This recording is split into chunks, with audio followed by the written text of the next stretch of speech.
X MVD Cup.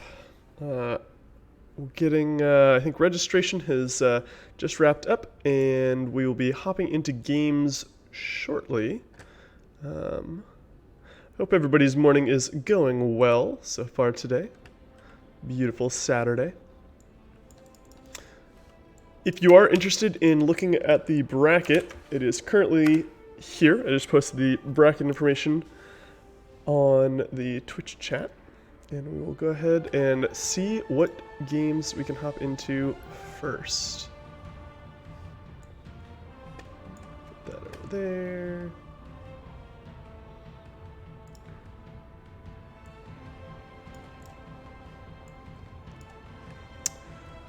All right.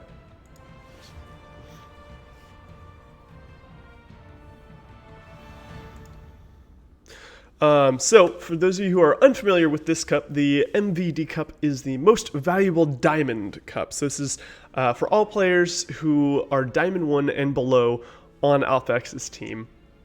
I know we had a couple people recently just break into Masters for the first time, so they had to bow out of the tournament. So congratulations to them for that. And it's unfortunate we won't get to see them playing today. The vetoes for today, all of these matches are going to be best of threes, except the finals. The finals are going to be best of fives, and the veto pattern is going to be ABBA, BAC. So that means the higher seed player will ban first, then the lower seed, etc., etc., etc. Let me go ahead and...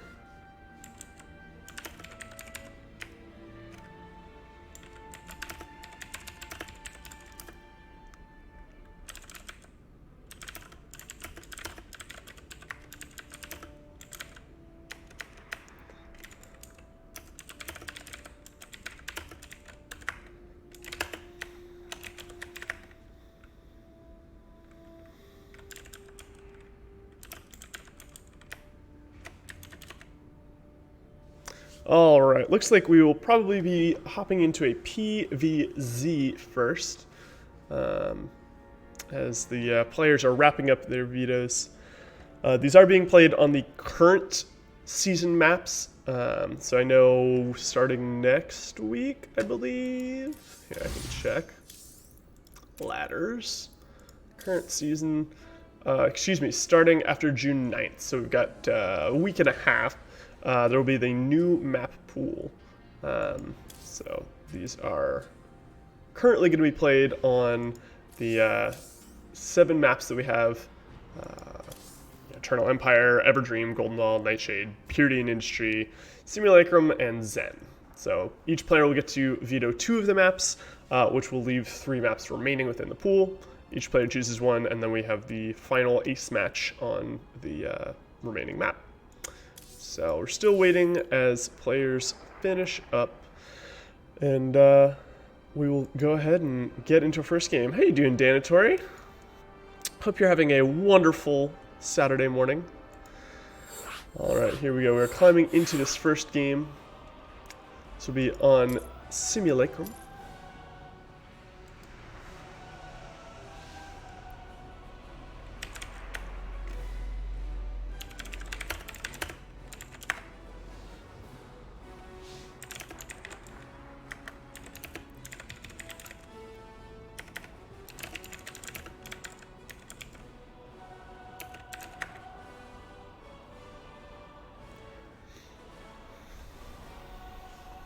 All right, I think we're good to go. Let me just check and see if the players are ready.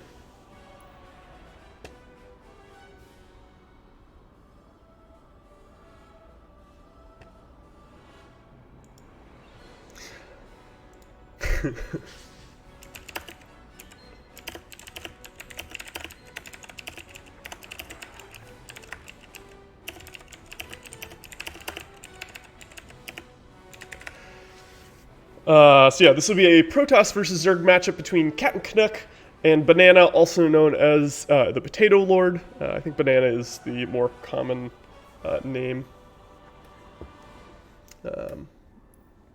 for this player. But they're getting things in just a sec.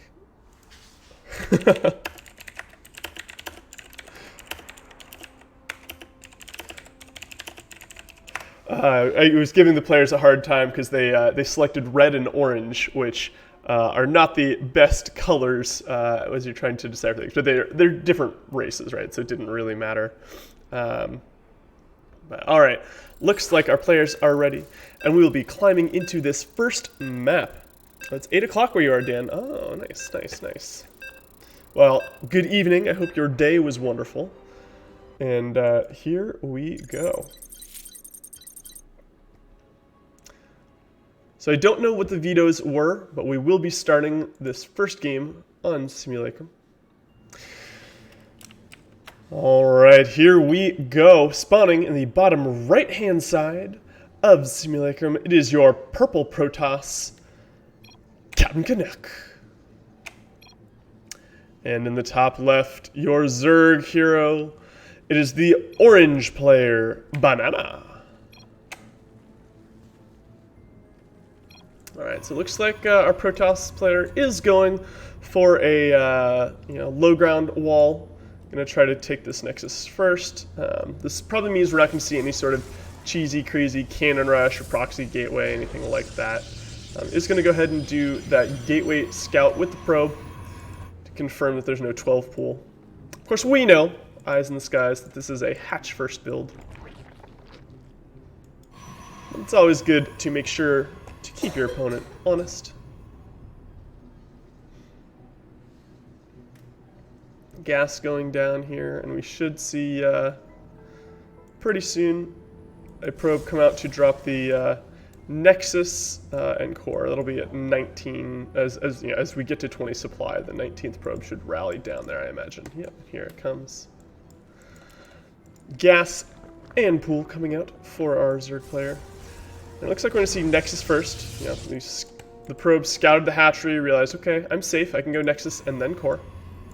Core will be coming down pretty soon. And this probe's actually going to try to sit here and be annoying, right? Try to delay the third base or force the third base to be taken in the slightly more vulnerable location. This third base really only has 2 attack paths, one up this ramp and one from this side here, which I guess is really the ramp here and the ramp here, whereas the base over here has a lot more angles that you can come in at, right? You've got like this angle, this angle, this angle, this angle. So definitely a little bit nicer to take this base as the Zerg player, unless you plan to be aggressive, right? The distance between this base and this base is a little bit shorter. So if you're going to try to be a more aggressive player, taking this third, you can certainly do it. But at this point, we actually see. Well, I mean, no, we got plenty of drone production. Speed's on the way. Queens are popping. We should see the third base pretty soon if it's going to come down. Probe coming in here, getting a little bit of scout. But should die to these lings here. Gave its life to find out that there's one gas geyser, no roach warren. And the third hatchery does go down. So far, pretty standard. This Adept is going to walk over and confirm because at this point, technically, our purple player does not know. But that's totally fine. Thank you, Snoopy, for making sure that the bracket was up to date there. Certainly do appreciate that. Adept's going to shade in here, just kind of to get some scouting. Shouldn't finish. It's just going to walk away as we start to gear up for the mid-game. So it'll be interesting to see what the tech choices are. We have actually, as I say that, I noticed we have a Stargate coming down here. Not too uncommon. Means we'll probably see a couple of oracles pop out, and it's really going to come down to whether or not Banana has the spores in the mineral line in time, right? Queens are great defense, but typically you're going to have one queen at each base, and the oracle can hop in. Oh, okay, I am wrong, friends. We have a Void Ray coming out. Now, Banana's going to go ahead and see this, right? This Overlord is coming in here. And you can actually tell what is being produced inside of a Stargate by looking at the hologram, the outline image. So Banana, aware that we have Void Rays on the loose. We'll have them shortly. At this point, getting the lair. Making sure to take another gas and start teching. And this Void Ray is probably just going to start hunting for Overlords for now. Second Void Ray coming down out of Captain Canuck. I'm surprised the Overlord... Okay, yeah, the Void Ray is going to make its way over to kill this Overlord that is hiding atop the domed building.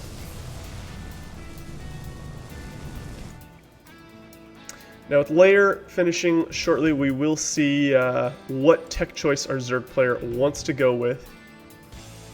We're going to see some sort of Nidus play, we're going to see Hydras, plenty of options. Second Stargate coming down out of Captain Canuck, so we're going to start to see a lot of Golden Armada play coming down here. Now we already have a few Spore Crawlers in each base for the Zerg player. And Spire. Spire is going to be the tech of choice here. So what's interesting here, Corruptors are okay, but I think Void Rays do a pretty good job of killing this Corruptor. So I'd like to see Banana maybe go for Mutalisks. They're a little bit more mobile, right? They can fly in, hit mineral lines, get out. Of course, if you get an overwhelming number of Corruptors, those can certainly take down the air armada of the opponent. But with the third base getting up here, we should start to see you know, a little bit of lull as the players build their armies up, right? Baneling Nest coming down. I think this is kind of just like a security Baneling Nest. Banelings are, of course, a very strong unit. Okay, Queens engaging with the Void Rays a little bit here. Another Void Ray coming out to join the fray, and our Spire is just about to finish. It'll be popping shortly, and it looks like a little bit of larva at each of these bases. Not a huge amount, but it's a little bit of a supply block, so we can't quite make anything yet. You know, we see 2 Overlords having to be produced right now so that Banana can start making stuff. And these Void Rays are going to try to poke this base, but Queen's running over here. Ooh, getting the kill. Very nice for Captain Canuck using Overcharge to power down this hatchery before Banana gets a chance to cancel it. So that will cost Banana 300 minerals. 350 really, if you count the drone. And as I mentioned, we do see those Mutalisks coming out now. 8 Mutalisks in production. 5, of course, is the magic number to one-shot workers. And we have Carriers coming out now, friends. Captain Canuck going for the big boys here. Void Rays pulling back a little bit here. Now, Captain Canuck is aware there was a Phoenix Scout that came in. Oh, he's not. The Phoenix Scout must have stopped right here and didn't actually see the Spire. Now, he has the tools available in order to counter these Mutalisks, right? He can start cranking out Phoenix. He can get the Onion Blasters, as I like to call them, Anion. These Mutalisks are going to get in here, and they're going to start doing a lot of damage to these Void Rays, forcing the recall out here. Might be able to pick off one more. Ooh. That Void Ray surviving with 7 HP. Good response, good recall here from our Protoss hero. Now, it looks like we're still going to get carrier production here. We don't have any Phoenix coming down yet. But we've got these Mutalisks coming in. This is quite the number of Mutalisks. We, at this point, have 16 Mutalisks coming in here. They're going to go ahead and try to start powering down this carrier, and this is not looking super great for our Protoss hero here. Trying to warp in some Stalkers, but of course, these Mutalisks are just going to get on top and start doing massive amounts of damage. Does have to be careful here as he tries to stay and fight. I don't know if he's going to want to engage this fully. Right, we've got all these Stalkers, we got a Sentry here, so popping a Garden Shield would be great. But Ling's running by over to the third base here. All the units walked home into the main for Captain Canuck, so these Lings have the potential to do another massive amount of economic damage.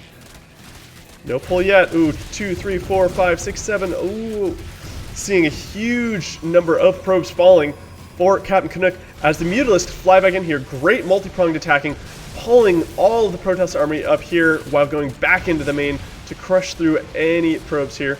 Okay, powering down the cannons here, and then we'll start making quick work of these probes. Corruptors coming out now. Those will do well against the carriers, but there's really no economy. I mean, we've got 25 workers here, 27 workers for our Protoss player at this point. Army size is pretty close, slightly favoring our Zerg player. Now, I think this Protoss army, if it all fights together, should be able to beat this. But we're going to need to make sure we have great focus fire in here. We're going to need Guardian Shields popped. All right, yeah, and of course Banana realizing this is not the fight that they want. Banelings and Lings getting morphed up here, but there's really no workers to be had. I think Captain Canuck realizing, okay, I'm going to start trying to make more workers, but I'm going to go ahead and try to push and do some economic retaliatory damage for himself.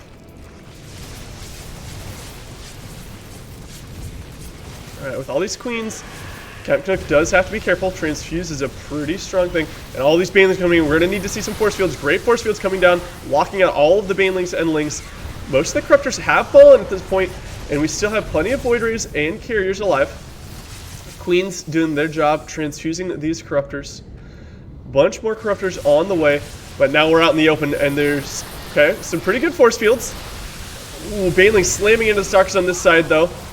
Will there be enough Protoss? I don't know. The Lings are finishing off the last bit of Protoss army here, and this is not looking good. Captain Canuck realizing that he is done for and tapping out. GG is called. Well played. Game 1 going to Banana.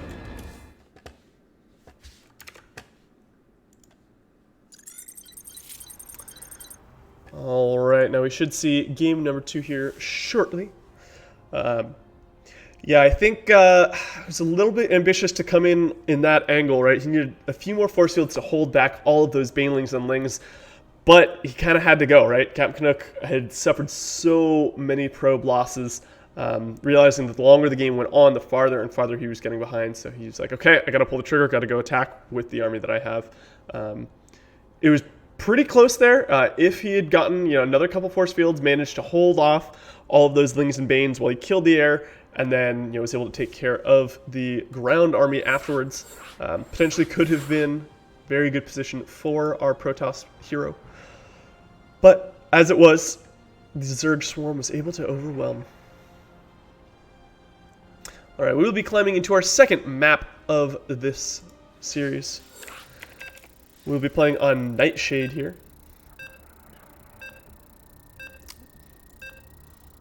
And hold on to your seats. We'll find out if Captain Canuck can bring back the series, taking it to game 3, or if Banana will finish the series right here and right now.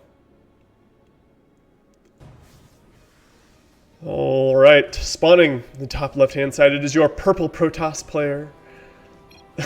Going for the good luck, have fun, eh? Our Canadian superstar. It is Captain Canuck.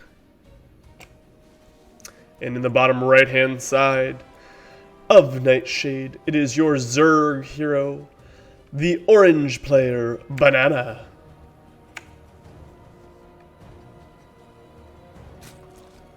Looks like we're going to see similar openings out of these players. Going for that, the wall here. Probably going to scout after the gateway. Make sure that there's no 12 pool. But of course, there's a hatch coming down.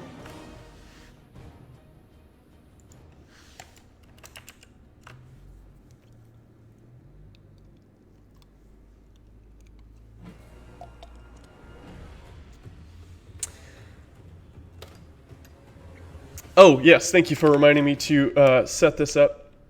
Game 1 did go, to Banana.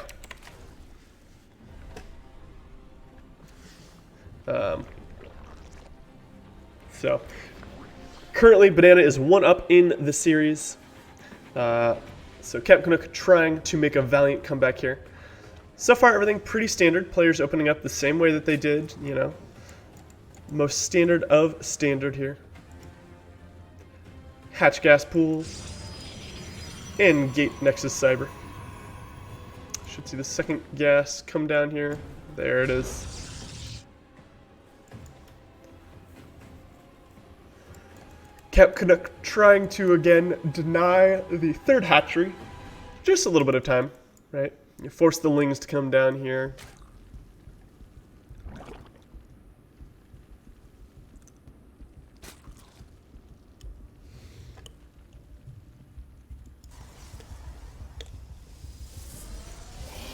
Alright, we have the Adept Shades the Adepts coming out soon.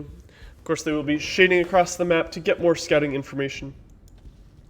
Is probe going to sacrifice itself?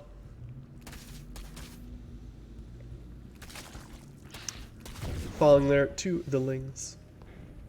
Oh, I'm sorry to hear about that. Oh wait, Bibbs and Dan, did your game finish already? I guess I need to refresh the bracket. Congratulations, Dan.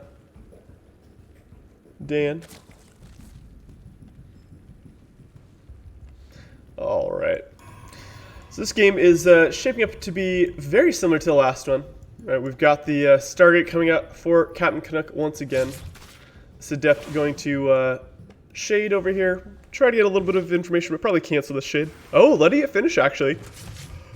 Now, this time we do have a Roach Warren here. So, Captain Canuck, wise to finish the shade and get that information. Oh, I would have liked for this Adept to have killed off this drone. Instead, it just sat here wailing on the Queen. Not the most useful of things for an Adept to do. Ling is making their way across the map here.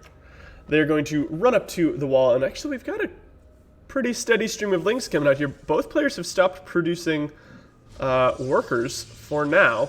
Okay, here we go. We see a couple more drones coming out of Captain Canuck, but there's a pretty big swell of Lings and Roaches. No third base, and this is going to be an interesting hold for our Protoss hero. He's got a sentry, so he can get a force field up. He's got the batteries, and one Void Ray will be coming out here to start harassing these. I'd like to see the Void Ray start focusing down all these Roaches. Oh no, the force field didn't come. Okay, there we go. A little bit late, and the Adept getting trapped on the outside. Ravager coming in will be able to break that force field. Adept trying to plug the hole in the wall. Now this Void Ray should be trying to kill off these Ravagers first. Oh, nice pullback there, avoiding the Bile here. The Void Ray is now going for the Ravagers. Okay, we see more Stalkers getting warped in, and the Void Ray going to be able to clean up this one, and the second Void Ray will be joining the fight soon. I think at this point, Captain Canuck has held. This is looking very, very good for our Protoss player. And Banana going to tap out, realizing that without taking that next base, and without really droning up, he is going to be in too poor of a position to continue on in this game. Game number 2 going in favor of Captain Canuck. This does mean that we will be going to our game 3.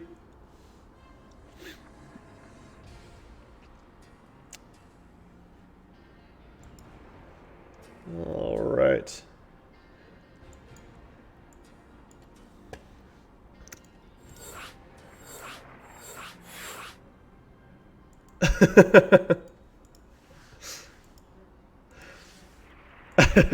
Some banter over in the chat, talking about how Zen is not the most Protoss friendly map, or PvZ. Looks like we're going to have a brief pause here while our players go ahead and take a quick break, run to the restroom, get ready to do some things. And while that happens, I will go ahead and pull something else up here. So, it's an interesting choice. I think Banana was trying to finish out that series quickly, right? Realized, okay, I took game 1. I can just go for a fast kind of Ling Rav rush here and like just take the series very early on. But Canuck having the tools and the scouting, able to go ahead and make sure and hold against that rush. So we will be climbing into this next game here. This will be game number 3 between Captain Canuck and Banana on Zen. So hold on to your hats, friends, as we climb into this ace match. Spawning in the bottom left-hand side after having just tied up the series, it is your purple Protoss player, Captain Canuck. And in the top right, our Zerg player was up 1-0, now tied 1-1. Can he finish it? It is the orange Banana.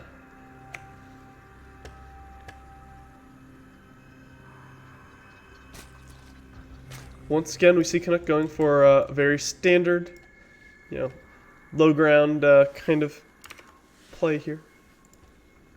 It's what you want to see, you know, nice macro-oriented style. And we see our Zerg player doing the same, going for this hatchery. As the probe makes its way across the map, it will find that hatchery and will let Captain Canuck know that it is safe to make that nexus before the core. No crazy fast pools or anything like that.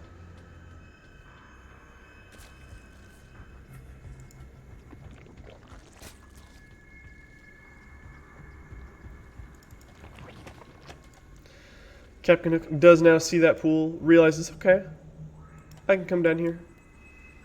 I can do the greedy thing. I can take my nexus.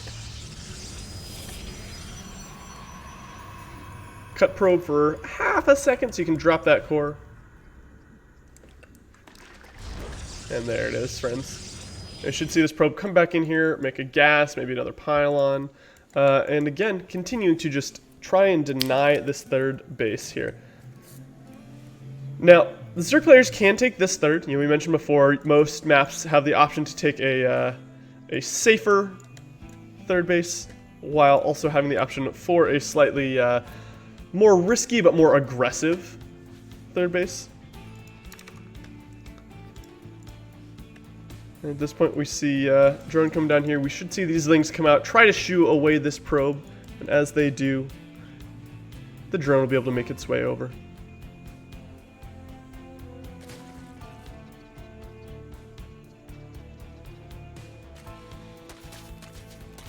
Alright, Ling is coming in here, will scare off the probe.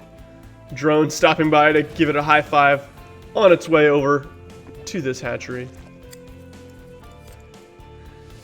Cap Canuck mixing it up this time, going for the robotics facility instead of the starport. Wanted to make sure that there's plenty of variety. You know, Banana probably thinking, okay, he went Void Race Game 1, he went Void Race Game 2, probably going to be Void Race Game 3, but that is not going to be the case at all.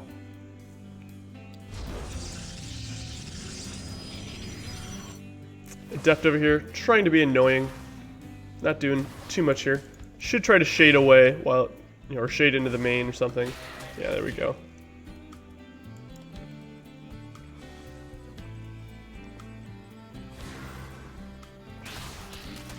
Now, I would have liked to see this Adept tuck itself into the pocket right here, right? There's a place that you can, like, stand where only one Link can hit you at a time.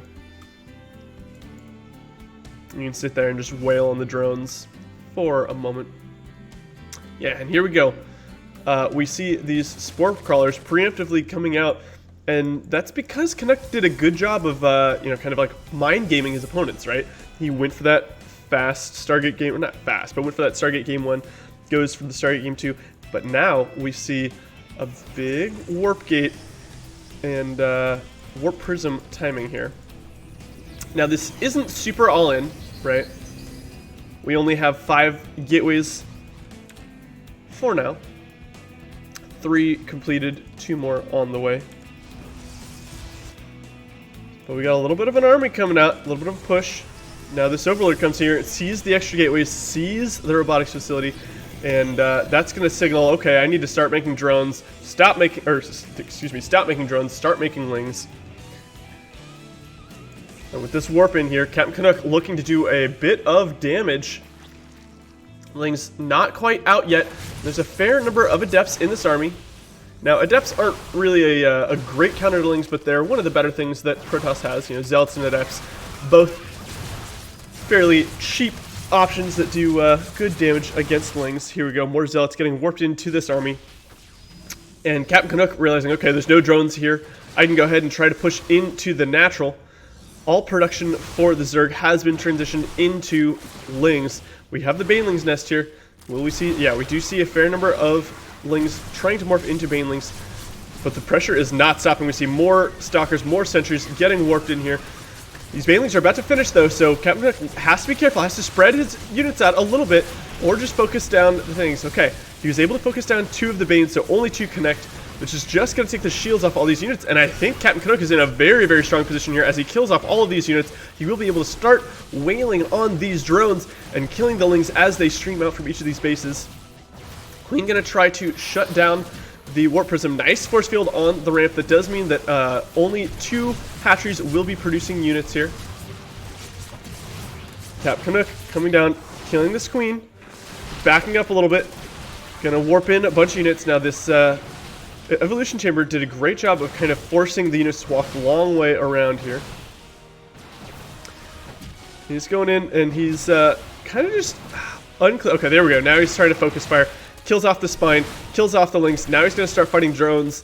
And this is not the place that you want to be as the Zerg player. Using your drones to fight against zealots and adepts and stalkers, never good. We already have 12 drones falling. And Captain Canuck able to take victory in this game number 3. Which means he will be advancing into the round number 2. Well played by both players, both Banana and Captain Canuck. And we will be hopping into our next series.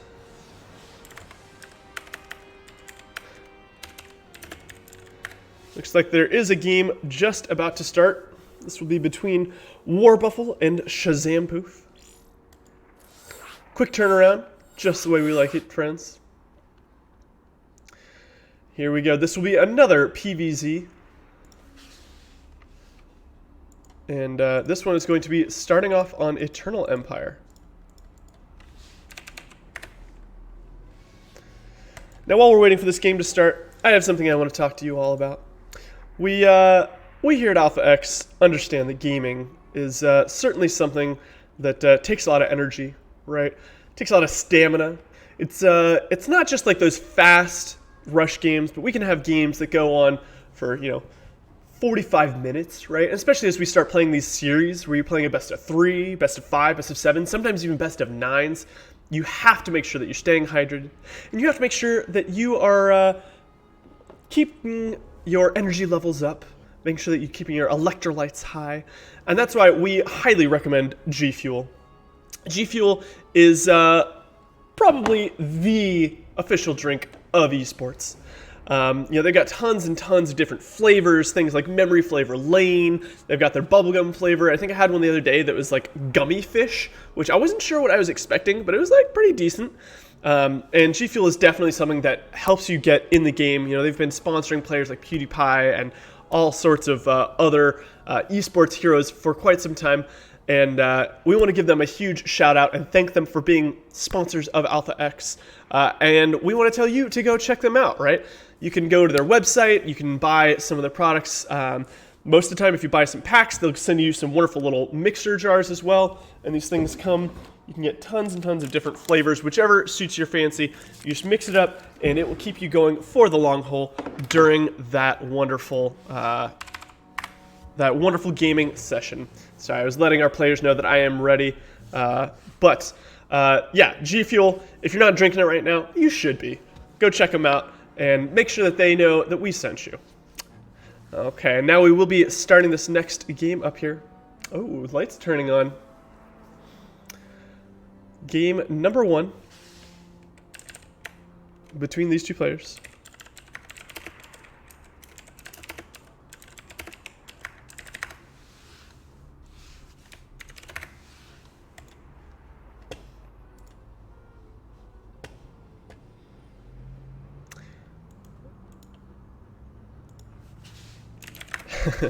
Players saying that they're all G-fueled up, ready to rock and roll.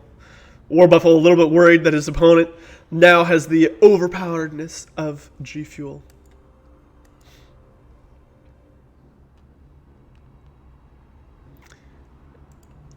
All right. And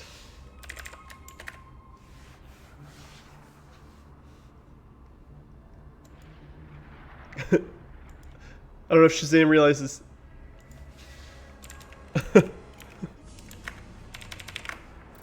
Yeah, there we go. Or everybody's like, wait, who else is going to start it? Wait, I'm not going to start it. You going to start it? But of course, the host of the lobby has to be the one to start it. So they're all like, yep, we're ready. Go ahead. They're like, no, you go. All right, friends. So this is another PVZ between Warbuffle and Shazam Poof. This is a best of 3 series here, starting on Eternal Empire.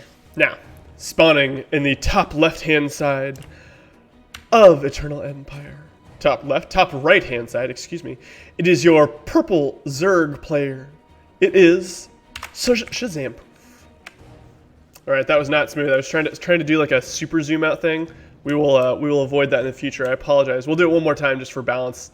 But spawning in the bottom left-hand side, it is your blue Protoss player. It is Warbuffle. I guess I need to go in a little more. All right, whatever. We tried something new. Didn't really work out. Apologies, friends.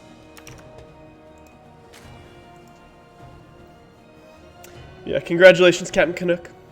Hey, Sun Lily. Hey, Sippy Cup. Glad to have everyone here. Oh, okay. So far, everything's pretty standard, right? We got Hatch first out of our Zerg hero.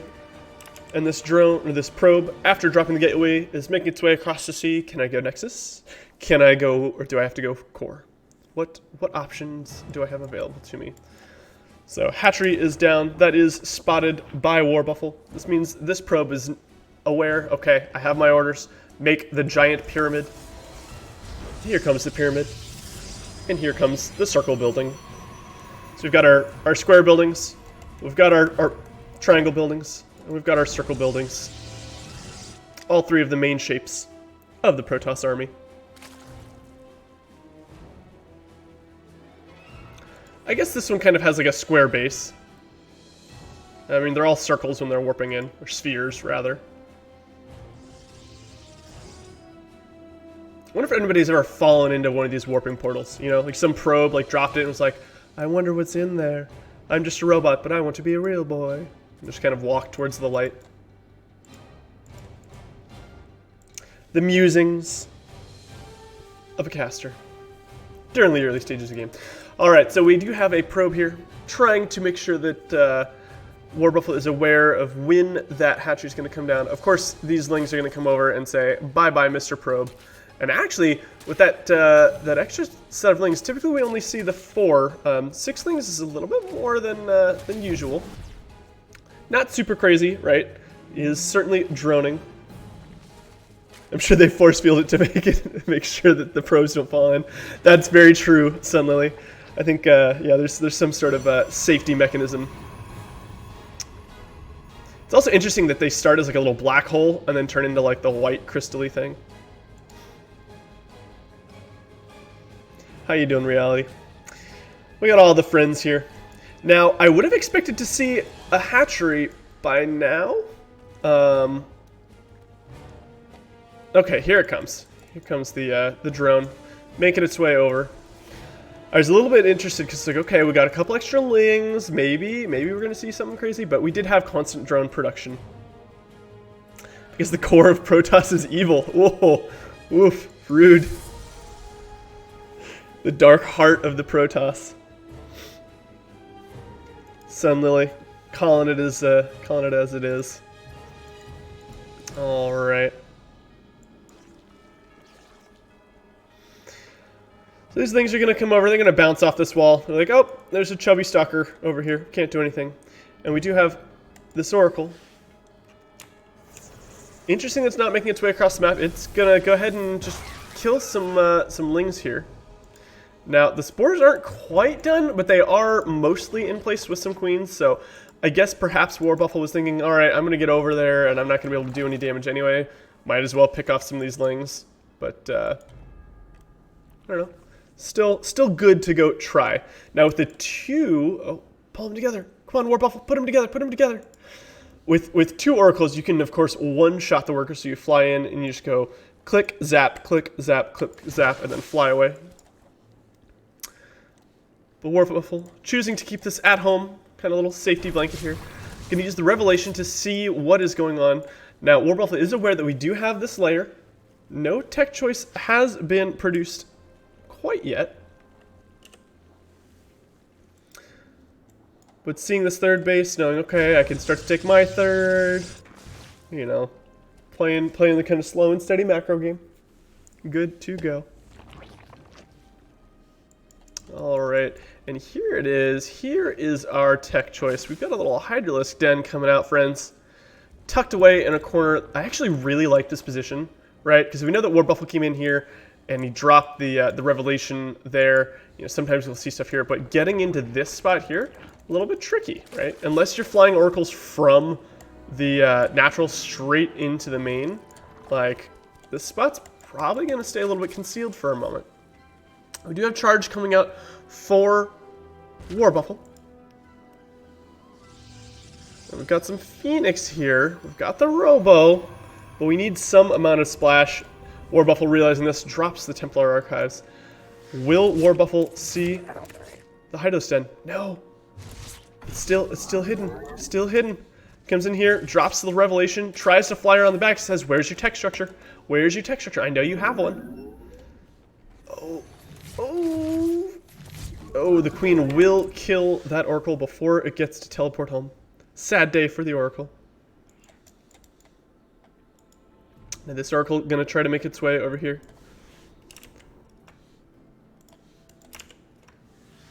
Flying past, saying, okay, maybe it's behind your other base. Where is it? Where is it? He's gonna go ahead and pick off a couple drones here, and now, you know, without seeing the tech structure, he is well aware that there are Hydralisks on the loose. Storm started immediately. Should have been started a little while ago. I think we had a little bit of time while the Templar Archives was down, but definitely seeing those Hydralisks is like, okay, I need to make sure I get my AoE stat.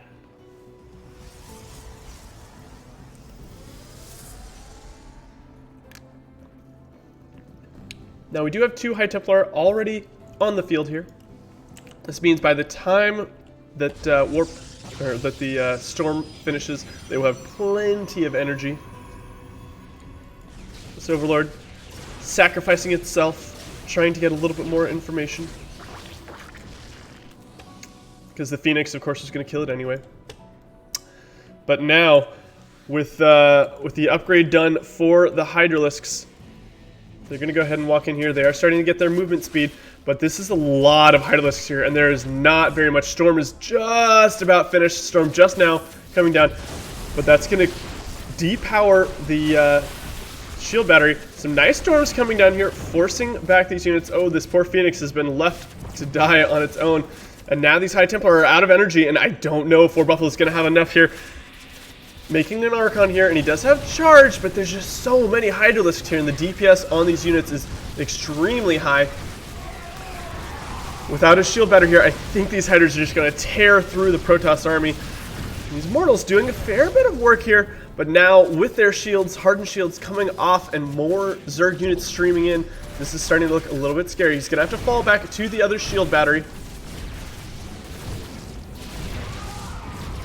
Both players have pretty much stopped all production of workers, and with depowering these 2 gateways, this means that we only have, I guess we still have 4 gateways producing for War Buffalo. Oh, these Hydralisks getting kind of caught here, trying to walk in, but getting stuck on the probes that were attacking them. Gonna tear down this wall.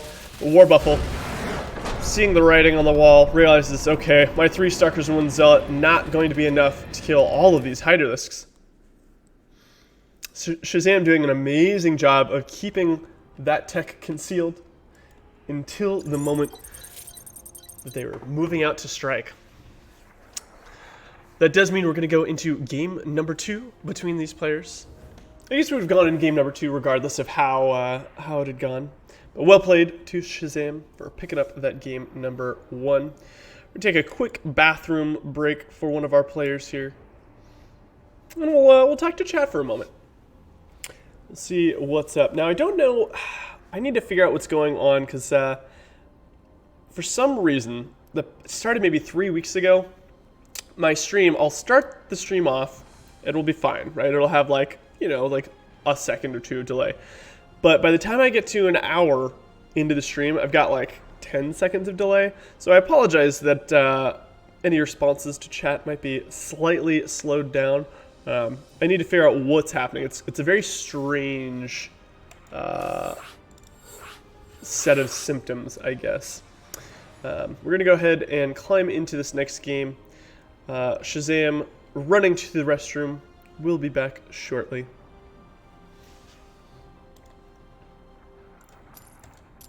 The next game will be on Everdream. And it looks like we are just about ready to rock and roll.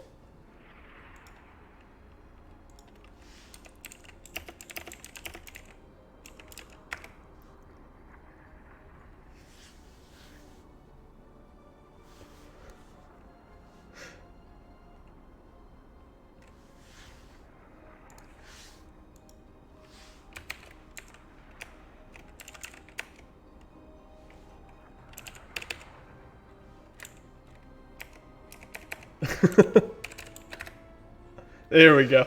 I was sitting here and it was like Warbuff versus me. I was like, oh, this is not what it's supposed to be. Not like this. Not like this. Put Shazam in. Put Shazam in.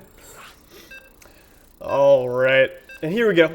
Starting game number 2 between Warbuffle and Shazam on Everdream LE.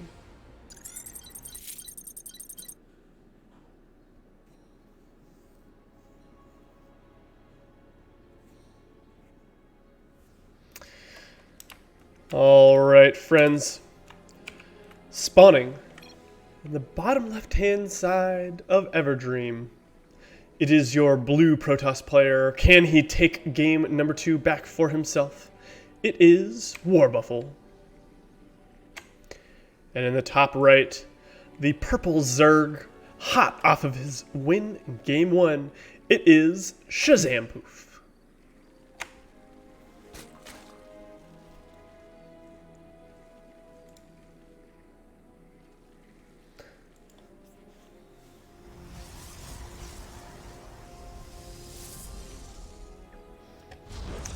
Again, everything normal from our players here. We've got the gateway coming down, as well as the hatchery.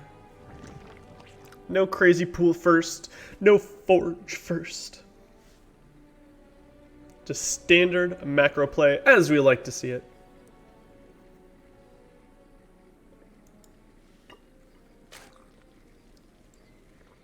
Extractor coming down, should be followed by pool very shortly. And here it is. Now the probe gonna walk up, see, okay, you just started. We're good, we groovy. I'll radio back. I'll tell Jimothy, is Jimothy gonna go core first? Jimothy, you can do it, there we go. That's this probe's name, by the way. I read it off his name tag. It's got a little, one of those orange, or one of those red and white stickers that says, hello, my name is.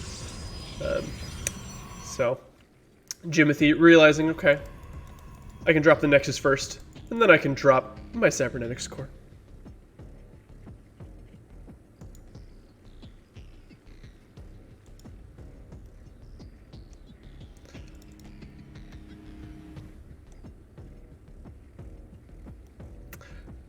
You ever wonder what overlords are thinking? You know, when they're just like sitting on top of these like pretty flowers, it's like, oh, I can always touch it with my foot. What's that building? I wish I could go home and sit near my home. Maybe it's just the scouting overlord, right? You know, all the other overlords that get to stay. Actually, most of them do go out on the map, right? You got a couple that might be like, oh, I'm the stay-at-home overlord. Whereas this one's like, okay, I'm the one who's probably gonna have to die and you know, fly into the map. Did they draw straws as larvae to figure out who was gonna be the overlord that had to sack itself? The martyr overlord. Anyway, we do have a Stargate coming out from Warbuffle at this point in time. Adept making its way over. Gonna do some nice scouting here. Now this hatchery does come down. Adept. Okay, shading. I'd like to see it doing some kiting while it's shading. It's gonna get in here and it might actually be able to pick off a drone or two. Ooh, one. Oh no! Just barely canceling the attack animation. Okay, there's the second one. It's not going to get to advance on though. This Stalker is going to scare this Overlord. I'm actually a little bit surprised about that. This Overlord should have been able to sit right on top of this perch and not get seen. Of course, you know, we have oracles popping out here from Warbuffle, but Shazam shouldn't be aware of that. Yeah. No scouting on that quite yet. This Oracle is going to make its way across the map, fly straight into the main, and the Spores, not quite done yet. We do have one Queen here, but this Oracle should be able to pick off quite a few workers here. 1, 2, oh, going for the ones that are climbing into the extractor. 4 drones have fallen so far, though. Pretty good damage. And Warbuffalo got to see that we have a morphing, I guess it's a morphing hatchery, but a hatchery morphing into a lair.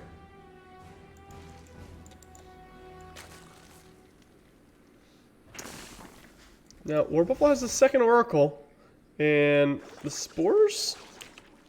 I don't think we have any Spores. Yeah, still no Spores yet from our Zerg player here. So this Oracle is going to be able to come in. Luckily, there's only one drone here for the Oracle to kill.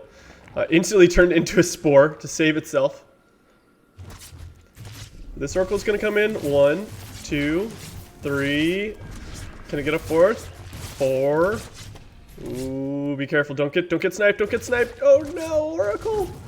Oh, Queen range. We are pre-patched. The Queens can still shoot across the map. Sad day for the Oracle. Happy day for the Queen.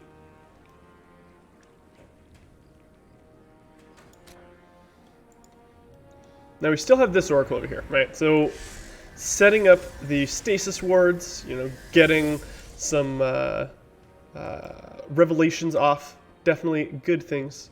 Another Oracle coming over here.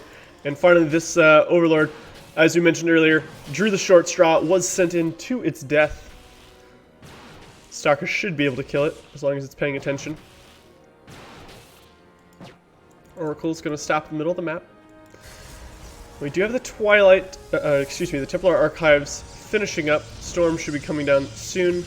Charge on the way, and Immortals coming out as well.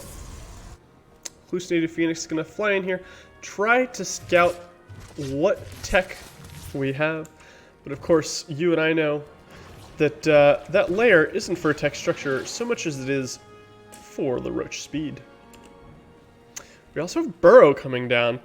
I think it's a really interesting choice. Oh wait, is this? Wait a second. Okay, this is Glial Reconstitution. So, not Tunneling Claws.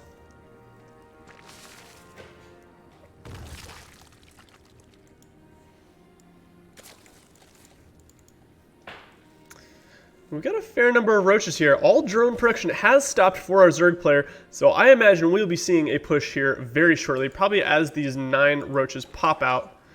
Creep spread continuing to go across the map. This Oracle is actually going to be pretty big for Warbuffalo. He's going to see all these roaches, he's going to revelate them, and he's going to know when they are moving across the map. Speaking of moving across, okay, well I was going to say speaking of moving across the map, here he goes. He's going to wait for the last couple of roaches to pop out here.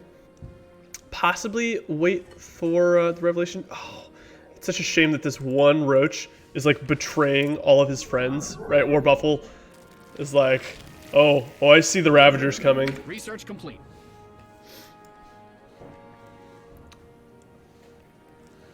Okay, well, this is going to really come down to how well Warbuffalo can kind of, you know, hold and how many units get caught in these stasis wards, if that is the attack path, right?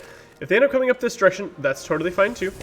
But we want to make sure all of these Immortals are fighting, right? There's 3 Immortals here, so there should be no problem in terms of a hold here for Warbuffalo. But he has to make sure that he has all of his units together, right? Get the Storms over there. Storm is completed.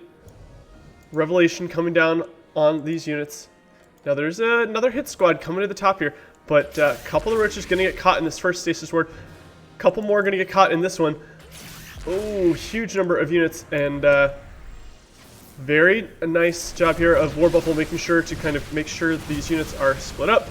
Some Biles. Oh, huge connections on this one Immortal. It's going to immediately fall. Not what Warbuffalo wanted here. He's going to have to kind of storm and do stuff.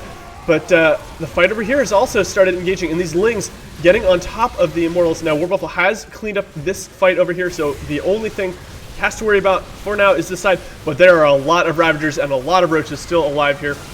All of the energy on the shield batteries is done, but a great storm coming down on top of all of these Roaches and Ravagers, picking up most of these things, and the Chargelots chasing down these units. If they stop to fight, then we'll have some more things. Ooh, barely dodging those Biles with the Oracles. And so far, this looks like it's going to be a good hold for Warbuffle. We do have more units streaming across the map. And I need to see another round of Warpins coming in. And sure enough, we do. Oh, 2 High Templar falling before getting their storms up. I would have liked to see them just spin around and just go before the things go off. Do burrowed roaches revelate? Yes, Sunlily, they do. You can still see burrowed units, just like you can still see cloaked units. So, yeah, burrowing them not going to help against the revelation.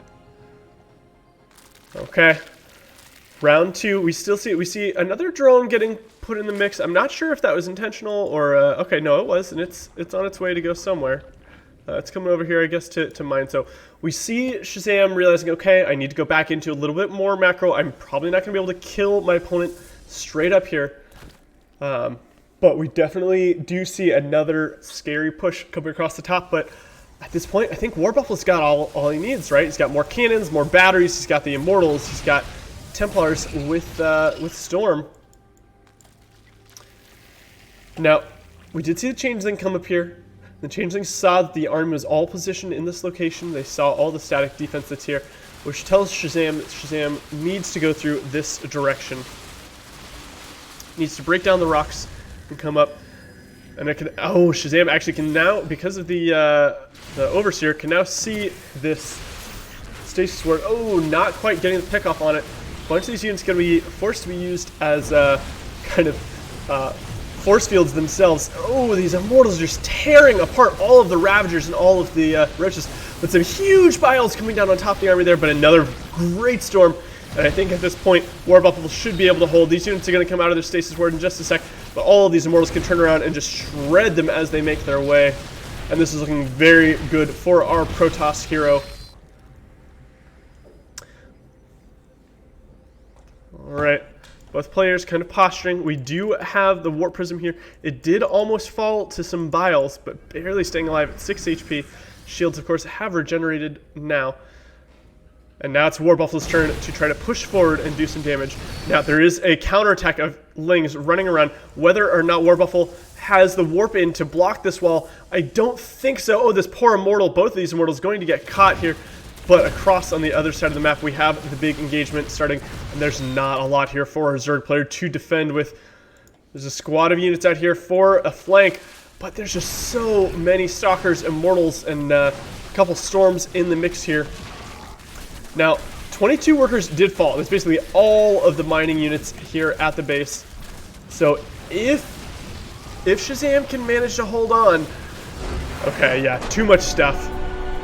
Way too much. Very good hold by Warbuffle. Amazing job holding that first scary push there. Took a couple biles that made the fight look close, but in the end, the Storms and the rest of the Immortals doing an amazing job crushing through the Zerg army. GG. And we'll be moving on to game number 3.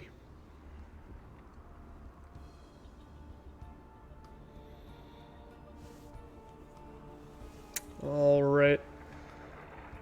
So, I don't know what the bans were, but this final map is the C map, right? So both players get to ban 2 maps, and then each player picks 1 map. So this final map is the map that neither player, both players are kind of like, well, it's not so bad that I want to ban it, but it's not like something that I really want to play on either. So we'll see what map we have in store for us in just a moment.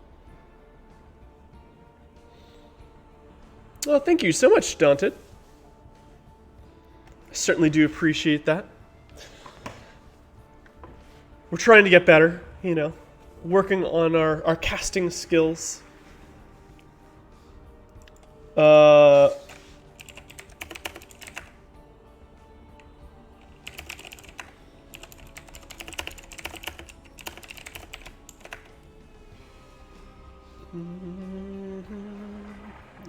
there we go.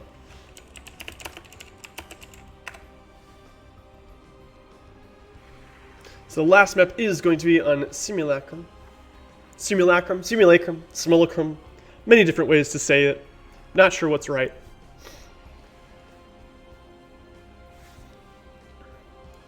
And here we go. The lobby has been created. We are climbing in.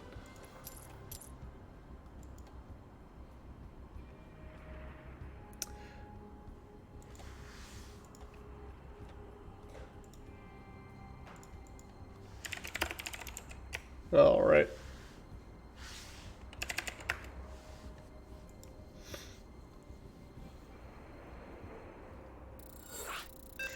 Right, here we go, friends. The only thing that you cast is Microbial Shroud. It's a pretty good spell.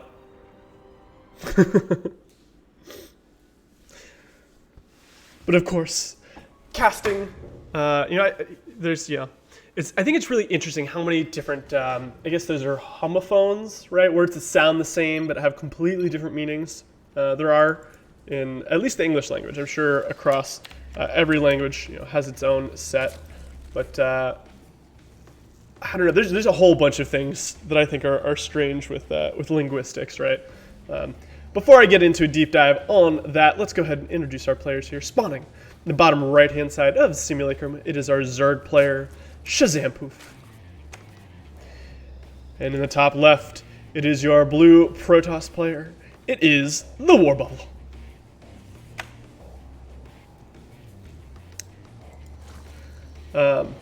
Yeah, there are a bunch of words, right? Like, I think one of the more interesting ones to me too is like the root like horror and like terror overlay. Thank you so much.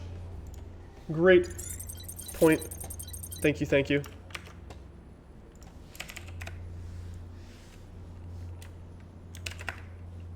Like I said, we're trying to get better at casting.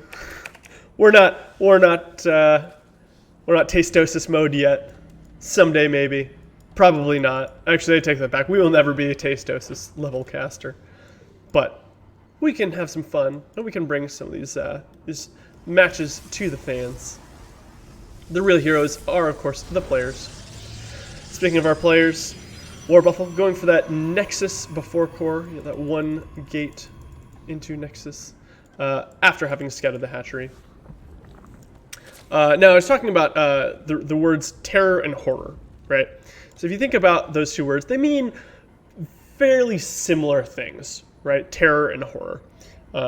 And you can start kind of having different, oh my gosh, what's it called? They're not like modifiers. It's not like a different participle or like a, man, I am really showing my lack of linguistic knowledge here. Conjugations? No, they're not even really conjugations. Anyway, you can take horror and terror and you can add some suffixes and prefixes to them, and they still persist, right? You've got horror, horror, terror, basically the same. Horrible, terrible, still very similar. Horrific, terrific? Wait a second. Terrific is not, You know, like that one always got me. I like never understood why the root word terror would go from like, you're second for alliteration. Yeah, alliteration's pretty good. The long lost lives of little lings. But yeah. Yeah, horrible, terrible. Again, like all of them are bad and bad except for horrific and terrific. That's bad and good, right? I don't know. Anyway, back to the game at hand here. All the standard things have been happening. We do have the Adept shading in here. It's not getting too much of a scout, but it is going to try to pick off some drones. Third base has gone down for our Zerg hero. Adept will fall. Queen's doing a great job of getting the damage needed. And we do have the Oracle getting chrono boosted out. So very similar to the past two games. Warbuffalo doing an amazing job of staying consistent, keeping his build order kind of in check and knowing, okay, I want to have this by this time, I want to be doing this, and continuing to push forward with their plan. Oracle is going to pop out. Now these lings, oh, not quite going to see them. Ooh, this Oracle doing an amazing job of dodging between stuff. Will it come in contact with this, though? Okay, this Overlord does see it. Whether or not Shazampoof caught it, unknown. Okay, Oracle's going to fly past the third, seeing no drones there. Why can't I see production tab? Okay, we're getting some sort of weird bug where it's like putting my production tab down in the bottom right. What did I do? I pressed some sort of button that we don't want to have pressed.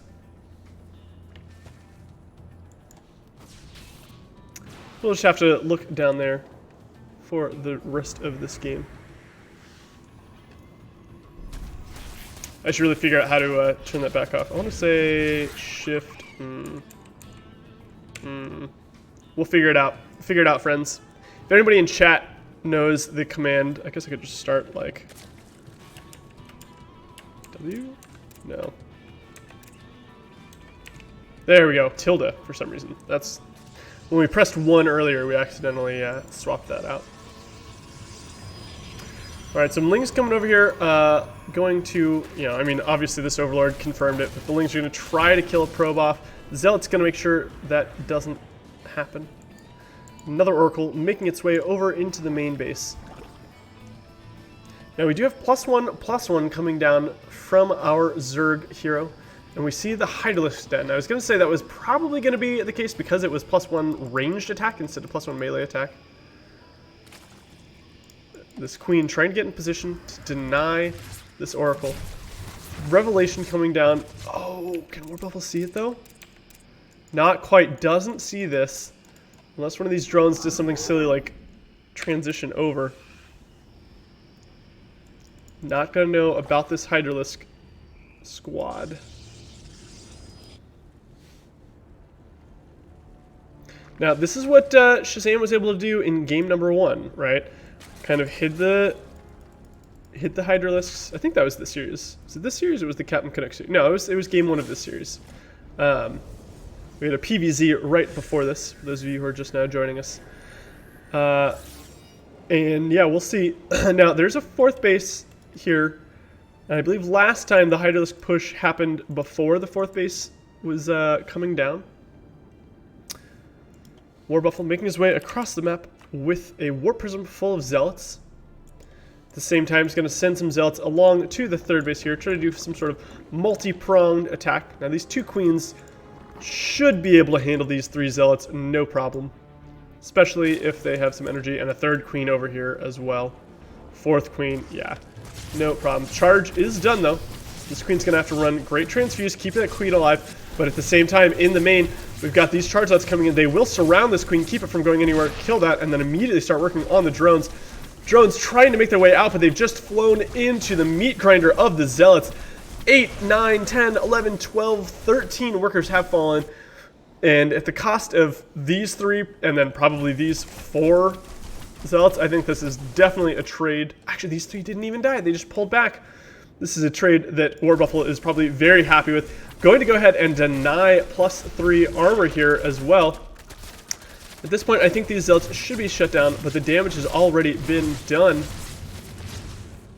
Denying the upgrade as well as killing quite a few workers here.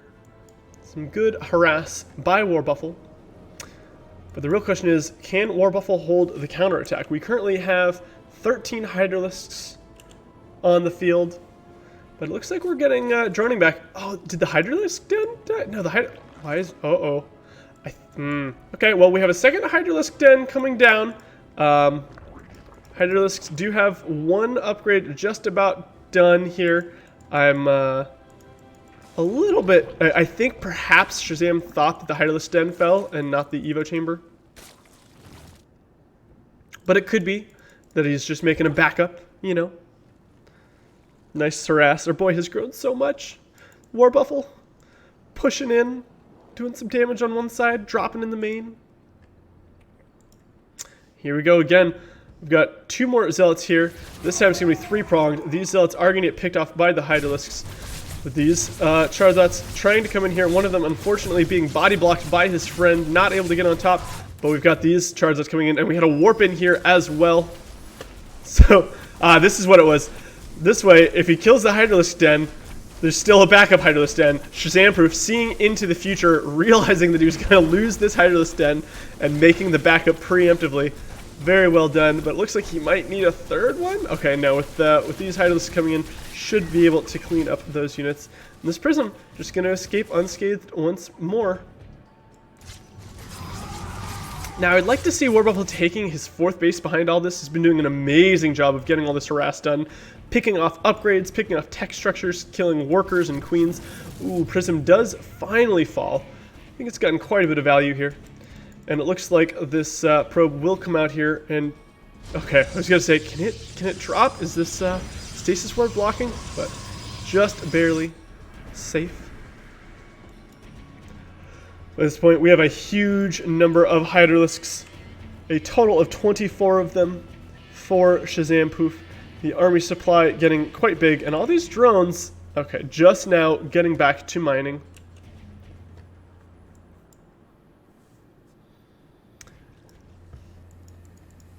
Creep spread isn't super far yet. It's continuing to make its way across, which does mean that these Hydralisks will gain a nice bit of movement speed as they make their way across. But they can't move too quickly yet because of this great wall of lack of creep. Warbuffle, though, quite the scary army of his own. We've got, is that 5 High Templar in there, plus a bunch of Archons, Charge Lots, Immortals, as well as some Oracles in the mix. Oh, canceling a couple of his weapons. A little unfortunate there. Oh no, this poor drone. I don't know where it's coming from. Here it comes. Drone. No! Immediately getting popped here. Revelation coming down on all of these Hydralisks here. And now Warbuffle has to make sure that he's fighting together. He doesn't want to lose all of these charge lots before getting up close where he can storm. The Archons are getting over here as well, but this choke is not where Shazam wants to fight. Waiting for the storms, some nice storms, there we go, boom boom, a little bit of overkill on the storms, but great job pushing all of this Hydralisk back, and I think there's no way this hatchery survives. We've got some lurkers morphing in here. We do have one observer. Oh, but the Phoenix is going to clear out the Overseer. Wait, did the observer get sniped? The observer has been sniped, so the lurker's not getting a chance to finish here, and this looks like Warbuffle pushing through on a rampage, warping in more units here. Needs to get those charge lots at the front, but we still have a few storms left on these High Templar. Warbuffle, pick a base and go for one. Here we go, coming in, doing it, dropping the storm here, forcing those Hydralisks back. Good job zoning. Needs to pick up his Warp Prism and move it a little bit farther forward. The Immortals coming in here. Nice storm on all these drones. 15, 17 workers have fallen at this point, and this is not looking good for our Zerg hero. Now it looks like this this might eventually get cleaned up here. Oh, actually, nice job picking off the Warp Prism with the Hydras that popped out of this base. I missed that. I apologize for catching that off camera. But good job from Warbuffle, kind of sniping this base here, making sure this one didn't get up, and just kind of, yeah, thinning out the worker count here. Shazam currently on 38 workers to the 78 of Warbuffle. Warbuffle move commanding some zealots over here. I guess kind of just checking to see what's going on. Gonna try to go for another drop in the main while multi-pronging, sending 4 zealots over here to this base. Now there's no drones over here quite yet, and these 4 queens should be more than enough to handle the charge lots. But it does pull all of the units over to this base. And while that's happening, charges coming through into the main. We do have an infestation pit coming down for our Zerg hero, meaning Hive might be coming soon. Now there's a fair number of fair number of lurkers, and currently no observers here from our Protoss hero. He really needs to either get some oracles again or some observers to just deal with these lurkers, because right now, you know, the lurkers are going to be pretty scary, especially if he gets up to Hive and gets that fast burrow. The lurker is going to be a huge problem, very difficult to deal with. Okay, big transfer of workers to this base. Unfortunate probe got a little bit stuck in here. If we had a Warp Prism, we could ferry it out. But here comes the push from Shazam Poof. Now, Warbuffle has no vision on this top path here, so these units are going to be able to come in completely undetected until they get here. Now, there is one cannon that'll allow these units to see. Warbuffle's army completely out of position here. Okay, there's one Oracle here for Revelation. He's going to catch a couple of the lurkers, but there's so many lurkers on this backside here, and lurkers do amazing amounts of damage to these gateway units. Nice storms coming down, he is able to storm and kill quite a bunch of these. And actually, War Buffle pulling through, killing the vast majority of these units. Doesn't quite see. Okay, finally figures out where that's coming from. One more shot would kill so many of these High Templar. And all of these probes are falling slowly. We're down 26 workers have been lost. The rest of the army for Shazampoof is completely dead. This one lone lurker doing an amazing job. Ooh, okay, storm coming over here. Waiting on these oracles to finish so that War Buffle can scan these things. Another lurker over here. And now we see that fast burrow coming out for the lurkers. Oh no, and I think that's going to be just enough to save this Nexus. This one lurker kind of zoning out the rest of this area here. But with the Observer and with the Oracle, War Buffle able to clean it up. Some changelings dying over here. And we've got 10 lurkers getting morphed in for Shazam here. War Buffle getting into some of the tech that he needs right here. He's starting to go for that Golden Armada. He's got carriers. He's got Immortals. It'd be great to see some disruptors. He has Storm, so that's probably going to be good enough for now. And there's a total of, is that 8 different High Templar here? Shazam taking the hatchery down here. Droning back up to that sweet 80 workers. War Buffle probably needs to start looking for a 5th base here as he pushes out. Another, the last upgrade for the lurkers coming from our hero, our Zerg hero. Upgrades, it looks like we're at +2 for Zerg, but only +2 attack for our Protoss hero here. Okay, we've got the late game Dark Shrine just now coming down. Should be able to do a little bit of damage to these bases that don't have any spores. Revelation on these lurkers, gonna force them to kind of fall back a little bit. And I really actually would like to see War Buffle kind of poke a little bit with these. Make sure you don't overextend, get surrounded by Hydralisks or something. But the carriers could do a little bit of damage to these lurkers. A stuck probe is all Port of War Buffle's plan. Indeed, indeed. Alright, these poor Hydralisks, a little bit caught alone. Shazam's like, run, see if you can get any damage. Well, okay, they're dead. Just ignore them. And while that's happening, realizing, okay, the army is up to the top center, Shazam is going to move down to this 3rd base location.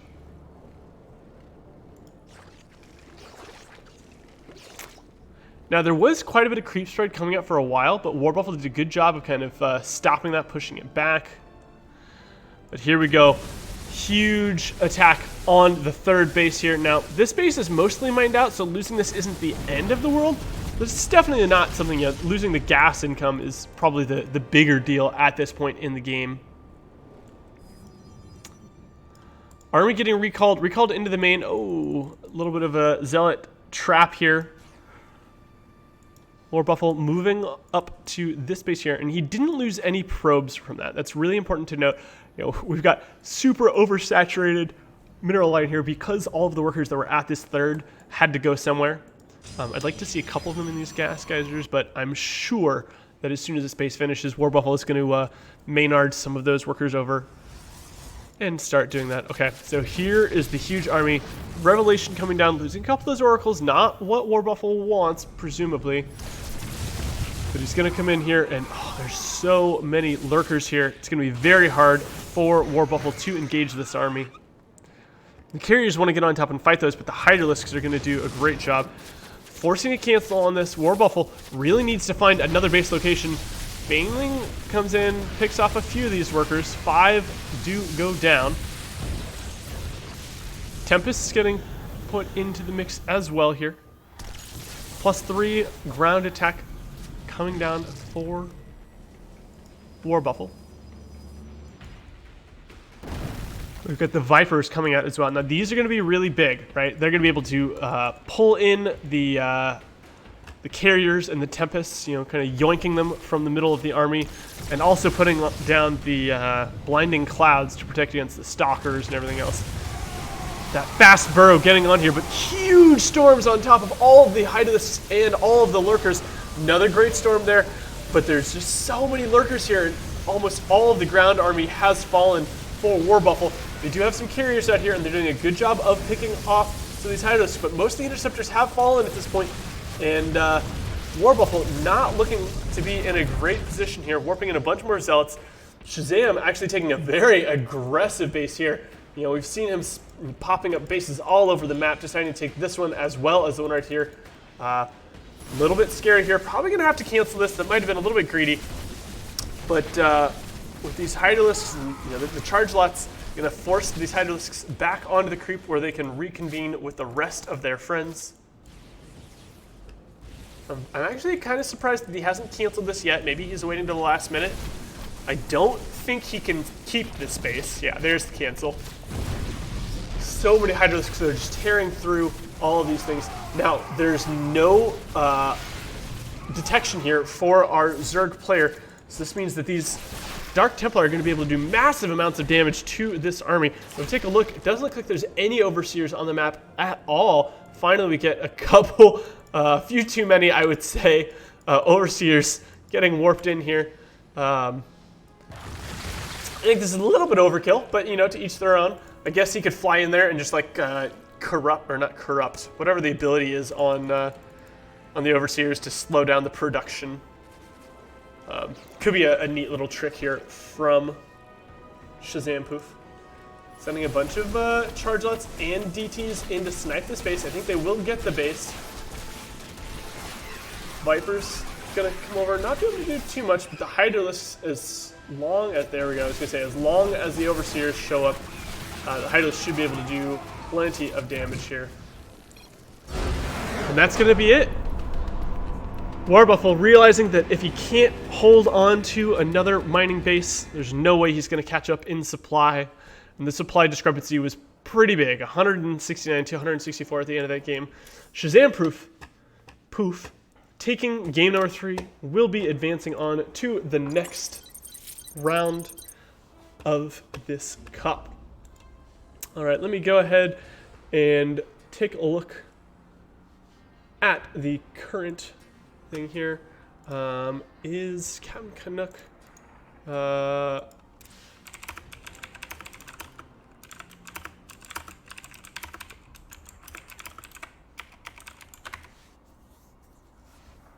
I'm looking, it looks like we have one of the semifinals. Yeah, okay. Oh, wait. Yeah, we're going to go ahead and do the first semifinal match here. This is going to be between Black One and Captain Canuck. I just messaged Captain Canuck. Oh, wait. I asked if he started his game against Black One yet, and he said yes, but he's in the menu.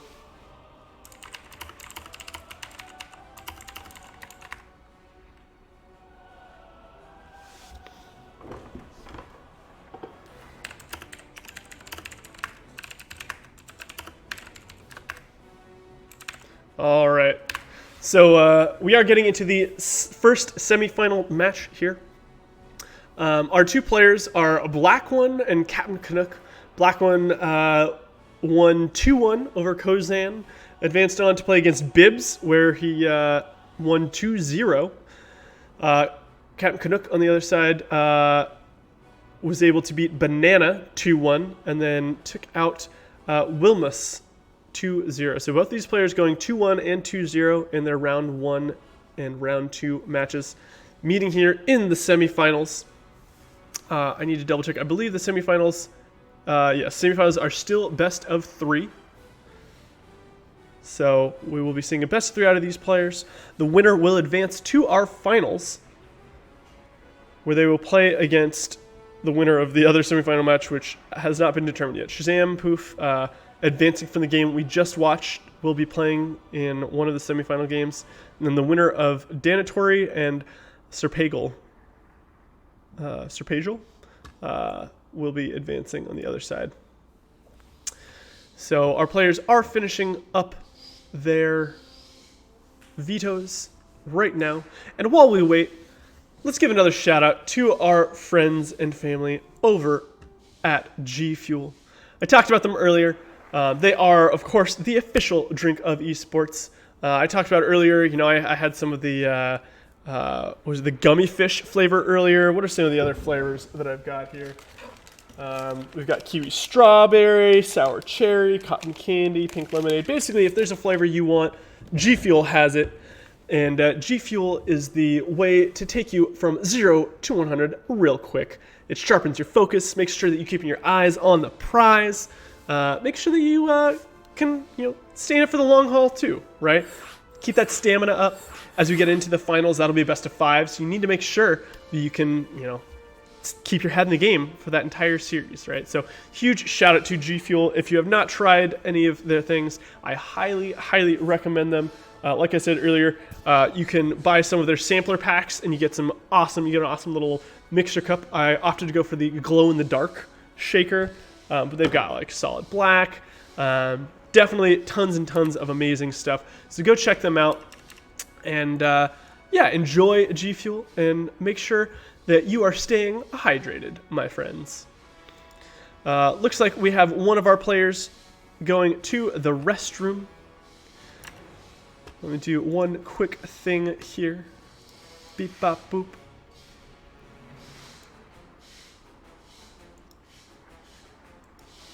All right.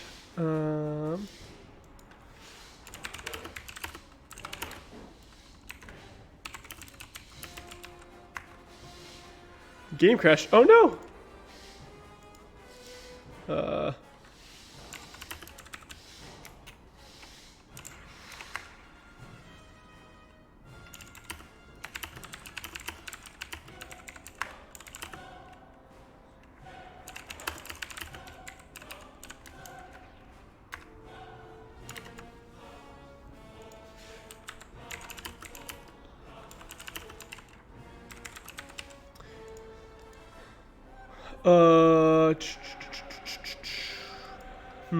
Okay, so we'll have to figure out how to get Dark One back in here.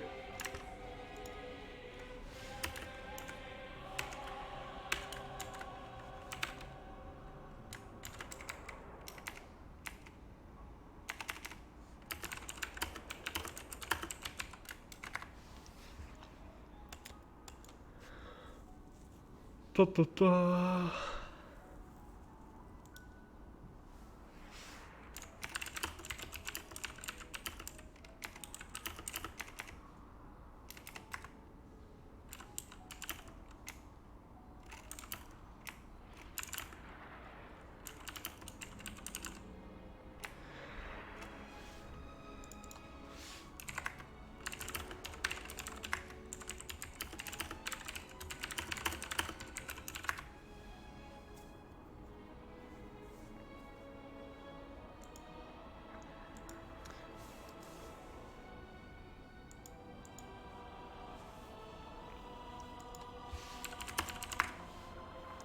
Alright, looks like we should be getting our players in just a sec.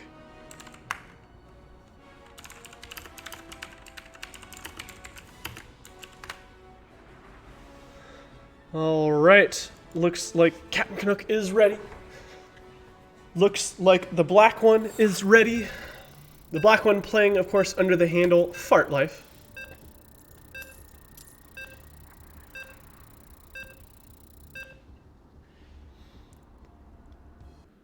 You need more G Fuel for your match. Yeah, man, G Fuel is the way. Gets you totally amped and ready for any match that you are playing in. All right, friends. Let's go ahead and get this game started. Spawning in the top left-hand side of Simulacrum. It is your red Protoss player. It is Captain Canuck. I think it's the top left. In the bottom right-hand side, it is your green Terran player, also known as Dark One or Black One. It is Fart Life.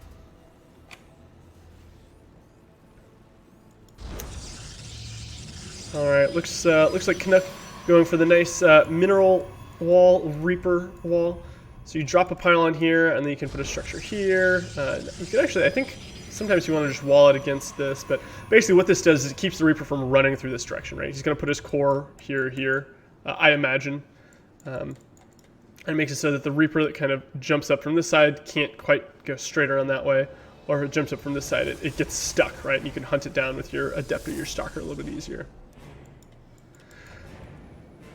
Okay, looks like black one doing a good job scouting for any proxies, checking this location, this location. Captain Canuck, of course, coming over here and scouting in here, saying, okay, got no CC yet. We've got, 50 gas mined so far, so no crazy fast gas.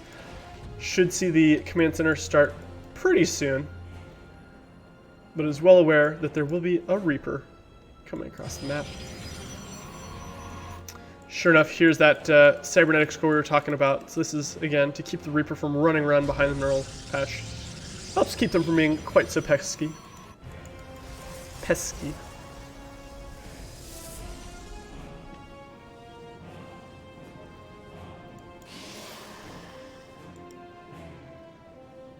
Adept getting chrono out here should arrive in time to fend off this Reaper.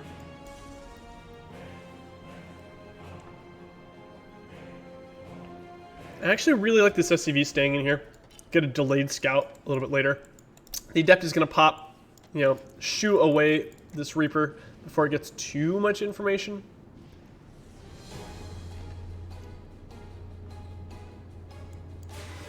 I also really like that Captain Canuck had one probe coming down here and kind of mining. That makes sure that you don't have any of the silly bunker behind your Nexus stuff happening. Alright. Yeah, sure enough, Reaper's going to run away. But we have this SCV in here for the later scout. Now, on the other side of the map, we do have a factory finishing up. We've got the reactor here. Now, because the factory wasn't started right next to this reactor, I think we're just going to see the tech lab come, unless he just makes a couple mines, right? Might just make a couple mines off the bat, go for the starport. Several different things. Yeah, here come the mines. Should see that starport. There it is. Right on time. A little bit of a 1-1-1 action. Reaper doing a good job of scouting for any crazy proxies. Doesn't want to die to a robo. It's put on the other side of the map.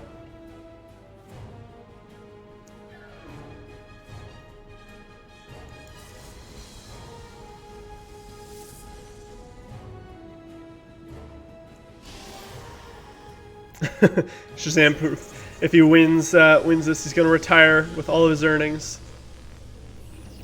Not going to put that money into another pizza pie.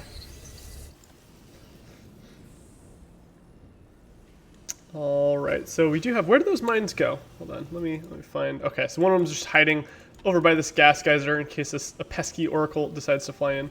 We, of course, know that it's a phoenix that came out of the Stargate. And it looks like Canuck going for even more phoenix, right? He's just going to go ahead and slowly make these. I don't know if... Successful. Yeah, so Farlife, or Black One, isn't fully aware of this yet, but probably going to know about it soon enough. Okay, so this is an interesting choice, going with the one mine. Typically you see at least 2 mines in the medevac for the push. One mine definitely still has the potential to do a huge amount of damage. So it's all going to come down to how well Canuck can pull these probes out of the way. Did this? Okay. So Reaper coming over here, trying to delay this from coming down.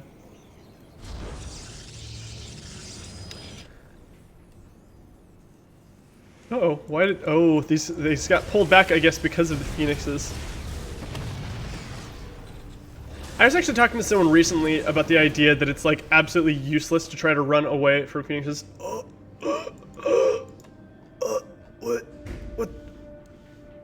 What's happening? I think both players are focusing on the phoenixes happening on the side of the map. Okay, there we go. The mine, oh my gosh, gonna burrow here. Oh, barely getting picked off before it's able to do the damage that it was supposed to. And that's going to be pretty costly for Fartlife, right? That's not what he wanted out of that engagement.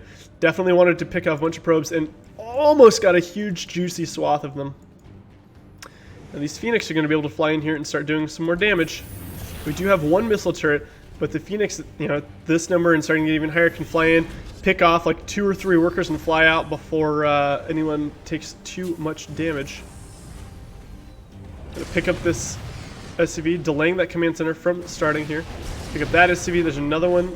Oh. Pick it up, there we go. And Captain Canuck doing an amazing job here just using these Phoenix. And he's actually double producing Phoenix here out of both of these Stargates.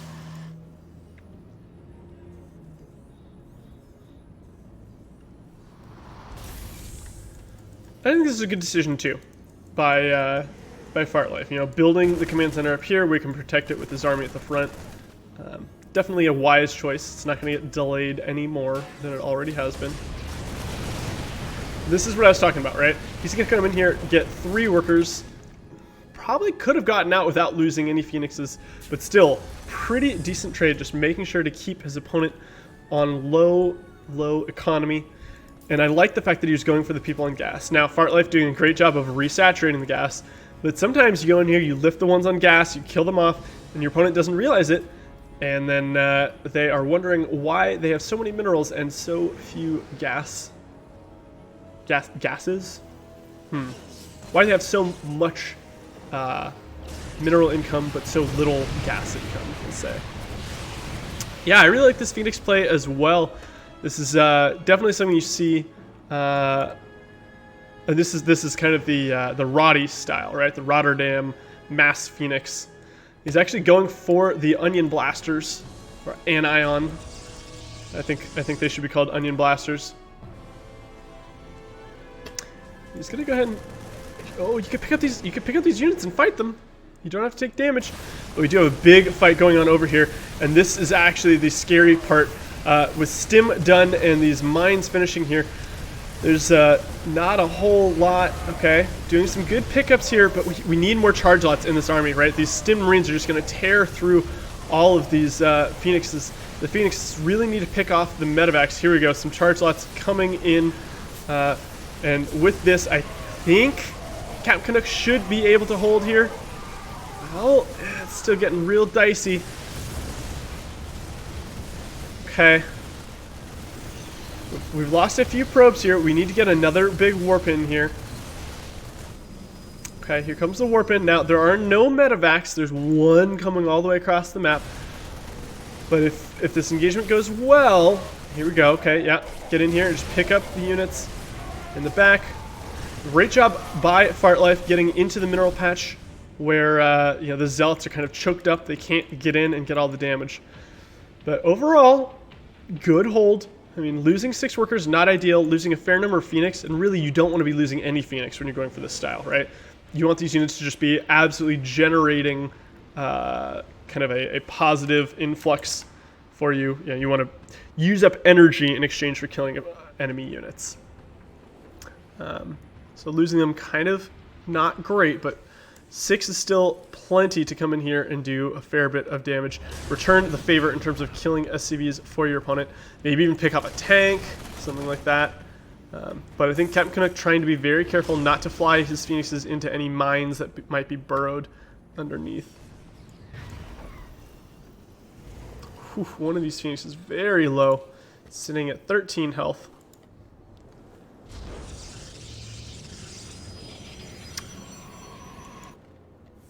Now, if we take a look at the income graph here, right, because of all this economic damage, like we see that Captain Canuck has been able to stay pretty far ahead. Now, the push that came out from Fartlife was able to reset this a little bit, change the equilibrium of the game. With the Colossus here, as long as the Colossus doesn't get sniped or something, this could be pretty, this is looking pretty good for Captain Canuck. He just has to make sure that he doesn't lose all of his Phoenix. Okay. Whew. Those mines were, in fact, on top of the Zealots here. Pull back the Colossus. Yes, and this is looking like an amazing hold by our Protoss player, putting him into a wonderful position, taking his 4th base now, as the third base is coming down for our Terran player. Captain Canuck ahead in workers, ahead in supply. And his tech is looking pretty good as well. Ahead in upgrades. All of the things falling in favor of our red Protoss player. The game's not over yet. Stimmed bio is very, very strong.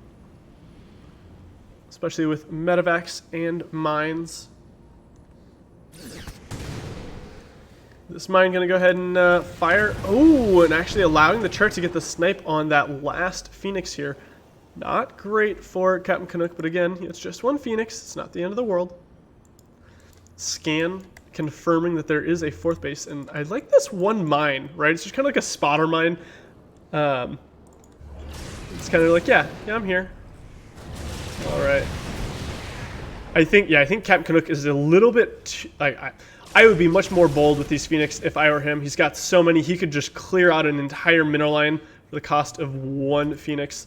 Now we do have ghosts coming out, and we have the oh my gosh, this mine bringing a couple of these Phoenixes down to 8 health once again. I was gonna say we do have the EMP, the extended shock field range, not range, but shock wave. I don't remember exactly what it's called, but it's the thing that makes the EMP bigger, coming down for our Terran player. This is what I was talking about earlier too. You know, Canuck came in here and he pulled like one guy off this gas, one guy off this gas, and these haven't been resaturated yet. Very good play by our Protoss player. Now there's a huge push, and all of the boys are being pulled here. So this is a something that Captain Canuck is going to really have to make sure to hold. He does have 5 Colossi. But there's not a whole lot of stuff to be a meat shield in front of it, right? He's got a couple Immortals, but there's like no Zealots, there's no Stalkers. We need to see a big Warpin come down here to help protect these Colossi. Okay, here's... Oh, okay. Phoenix coming in from the back, trying to pick off these medevacs. Some charge lots coming in here, eating the mine shots. And we have all the Colossi here. And it looks like actually, with all the Phoenix support, Captain Canuck should be fine. These bio units aren't going to be able to pick off all of these Colossi before they all fall. And this is looking amazing for Captain Canuck. The Colossi tearing through all of the SCVs that were pulled, as well as all of the bio. And I think the writing is on the wall for our Terran player here. Not a whole lot he can do to come back from such a deficit. Now, I mentioned earlier the upgrades currently +2 attack and +1 air for our Protoss player versus the +1 ground for our Terran player. Now I'd like to see a Warp Prism come out here as well for Captain Canuck. He is forcing the liftoff here on this base. There's some bio here and a lot of SCVs, but there's just so many Colossi that I think the SCVs are going to melt before they really get to do anything. Now, nice stim forward. He's going to try to pick off these Colossi, but again, just so much damage coming out. GG is called. Captain Canuck taking game number 1 with all of the lasers. Well played by Captain Canuck. This will take us into game number 2 between these two wonderful players. Pew pew, many, many lasers. I do agree, Sippy Cup. I'm not sure. Okay, it looks like game number 2 will be on Eternal Empire.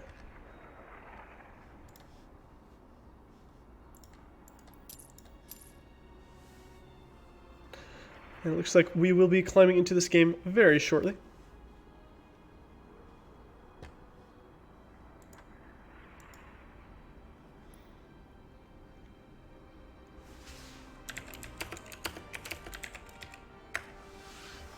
Rock and roll. All right, friends. So for those of you just joining us, this is the most valuable Diamond Cup. This is for Alpha X's players who are in the Diamond and below divisions, right? So Diamond 1 being the peak in the past 4 seasons, right? So if you quit like a year ago or something, came back, that would be acceptable, assuming that in the past 4 seasons you maintain that status. Both of these players are 2 wonderful top-tier Diamond players. And let's go ahead and give them the introductions that they deserve. We have spawning in the top right-hand side of Eternal Empire. Currently up 1-0 in this best of 3. It is your red Protoss player, Captain Canuck. And his opponent spawning in the bottom left-hand side as your green Terran player, also known as Black One. It is Fartlife.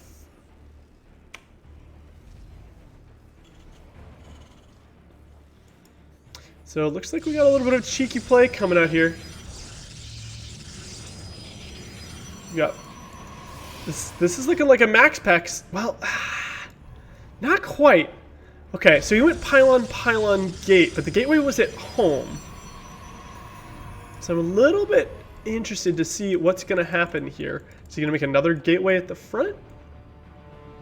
Typically with a Max Pax build, so Max Pax is a Russian player who just started playing for Team Exxon. I think he's Russian. He's a very young player. I want to say he's like 16 or something like that, 17 maybe, 15. I don't know. Very young player, very new to the scene. But he has a build where you make one pylon at home, and then you make one pylon, and then you make a gateway, and it's kind of like a little bit aggressive, but you then take a nexus behind it.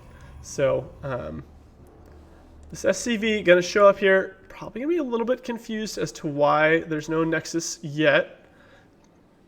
Comes in here, sees the one gas. Now this Zealot walking right past the SCV. We do see the core, and Fartlife has to be thinking to himself, okay, what's happening here? Yeah, those alarm bells are ringing. He throws down a bunker and decides to take the command center on the high ground. I think this is the right choice. The real question is, will he scout it with this Reaper? Okay, it's making its way over. It's making its way over, and it finds it. Okay, so now Fartlife is aware of where the proxy is. Knows, okay, as long as I can unpower this, maybe I can stop the aggression. But at this point, I think all Fartlife really needs to do is just kind of tech up. Here, he's got this command center. Eventually, he'll be able to break out with some siege tanks positioned well on this high ground, and then take this location. But this Zealot and this Stalker are going to be a little bit scary here. Bunker's going to do a great job of forcing the units back.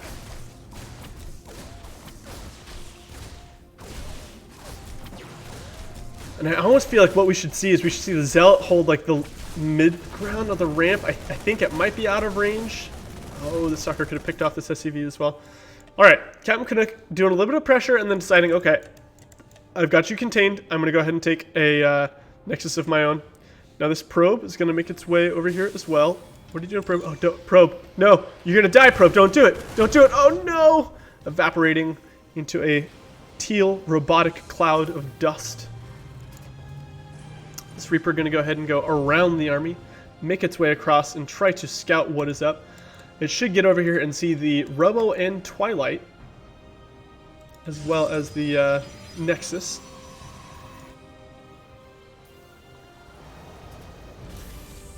So yeah, here we go. We see the 1-1-1. We see Fartlife doing, as I mentioned earlier, getting his tech up, continuing to produce workers, and eventually once he breaks out, we'll be able to land on the low ground and fully saturate that base. Reaper going to come by, is going to find the Nexus. Going to jump up, go into the main.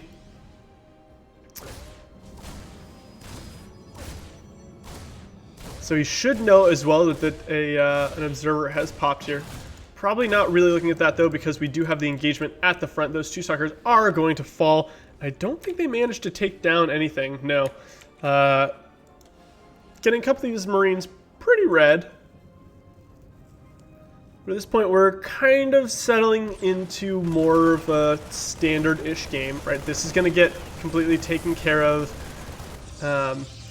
Blink was kind of skipped. Typically, you know, a lot of players are going for that early kind of like blink defense, right? Lets you be a little bit more aggressive on the map. But we see Charge coming out. We see Warp Prism. And a lot of gateways, actually. 4 gateways coming down for Captain Canuck at this time. I'm surprised he didn't put any at the front to kind of hold against like a Hellion wall. And Captain Canuck actually, unaware that this is making its way across, he did know that there were quite a few Marines, and this Warp Prism is going to spot it, and Captain Canuck got to be panicking right now. He's like, okay, crap. I need to pull everything to high ground, get my probes to safety. Gonna try to warp in once these units are finished here. But this is not a comfortable position for our Protoss hero. Yeah, as Chaff is saying, big F at this point for Captain Canuck. Now, charge is done. He doesn't have a whole lot to deal with this Liberator. He's got a total of 3 Stalkers. Alright, Fartlife killing the Nexus, and he's just going to go home. I think that's very smart. Doesn't want to overextend, doesn't want to lose his entire army. He's going to leave 2 Marines here to pick off the next probe that comes down to try to make a Nexus. And at the same time, sending the Liberator around into the main. Now, this is really smart because I believe all of these units are probably going to react and come down to kill this one Marine. But while that's happening, the real trick is the Liberator in the main. How many workers will it get? How fast can Canuck react? 2, 3, 4, probably 5? 5 workers in total here. Oh, getting a 6. Oh, the Stalkers, you guys need to get out of there. Don't stand underneath the Liberation Zone while you're shooting. Good amount of damage here by our Terran player while he continues to take a command center of his own. Sushi 2 Marines, so one won't be lonely. Yeah, his friend left him to die. What do we want to name this traitorous Marine? Call him Grumble. And he left his friend Trundle to die. Trundle was the bait so that the Liberator could get in there. Sad day, Grumble. You're so glad your games weren't casted? Why is that, Bibbs? Would have been wonderful. Alright, so this Warp Prism is going to make its way over here into the main. But the Marine... Did he see it? Fartlife, were you paying attention? He was paying attention. He's pulling his army back into the main.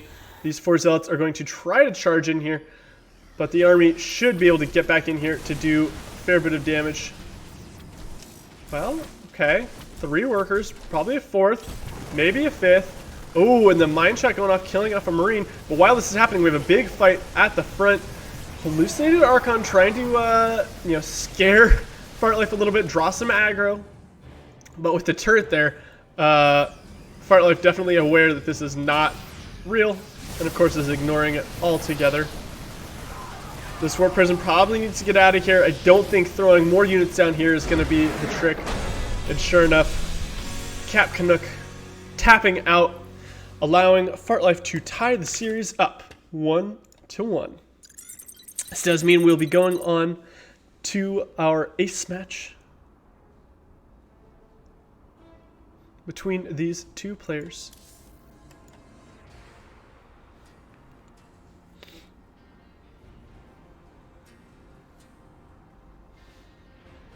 Yeah, Bibbs, you're great, man.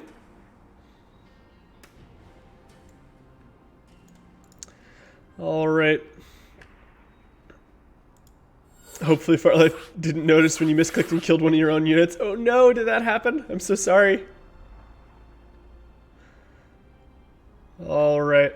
Well, here we go into our final game of this first semifinals.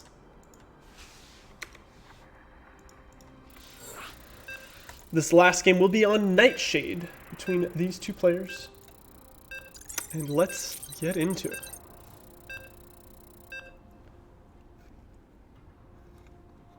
That's exactly right, Sippy Cup, showing, hey, I don't need this unit. I can kill it. I mean, Fartlife left Trundle to die on his own there, Grumble and Trundle were hanging out, but couldn't really do it. All right. Back to serious matters. Spawning in the bottom right-hand side of Nightshade, it is your red Protoss player trying to make his way into the finals. 1 game away. It is Captain Canuck. And in the top left is your Terran hero, sporting the blue color and trying to do the same, keeping his dreams of getting into the finals alive. It is Fartlife, aka Black One.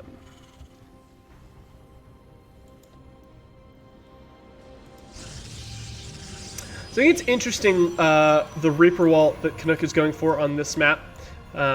I think a lot of players prefer the Reaper wall right here, because that does mean that you only have to patrol this region for any Reapers to get in. But still, you know, definitely a really good one here to, again, do the same thing as on all the other maps.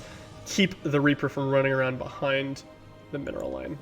So it's probably going to show up. It's going to see the gas. It's going to see the Rex.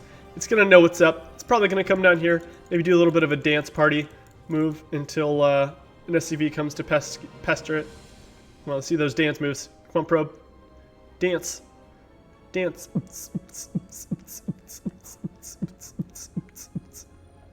Nope, no dancing. Gonna allow the command center to just go down. Guess he's just scouting for it. I apologize if I made anyone dizzy with my dance party music. Now this SCV on the other side is gonna go ahead and scout all the normal things from our Protoss hero as well.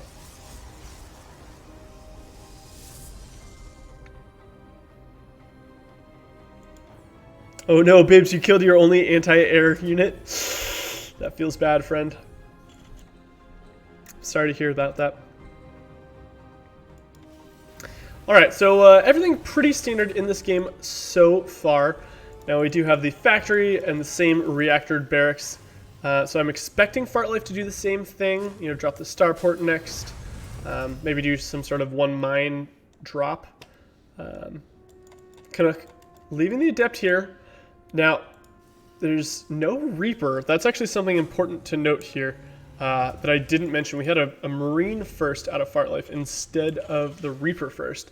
So, this Adept is really staying home for no reason. But Canuck doesn't know that, right?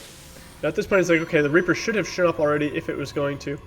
Dropping a gateway here at the front, Stargate hidden in the rear. We're seeing a lot of Marines getting produced here. I still expect to see that same mine drop that we've seen the past couple games. Scan coming down from Fartlife does reveal the Stargate. And this Adept is going to try to shade up. Send the shade, send the shade. Wall should raise. The wall doesn't raise in time.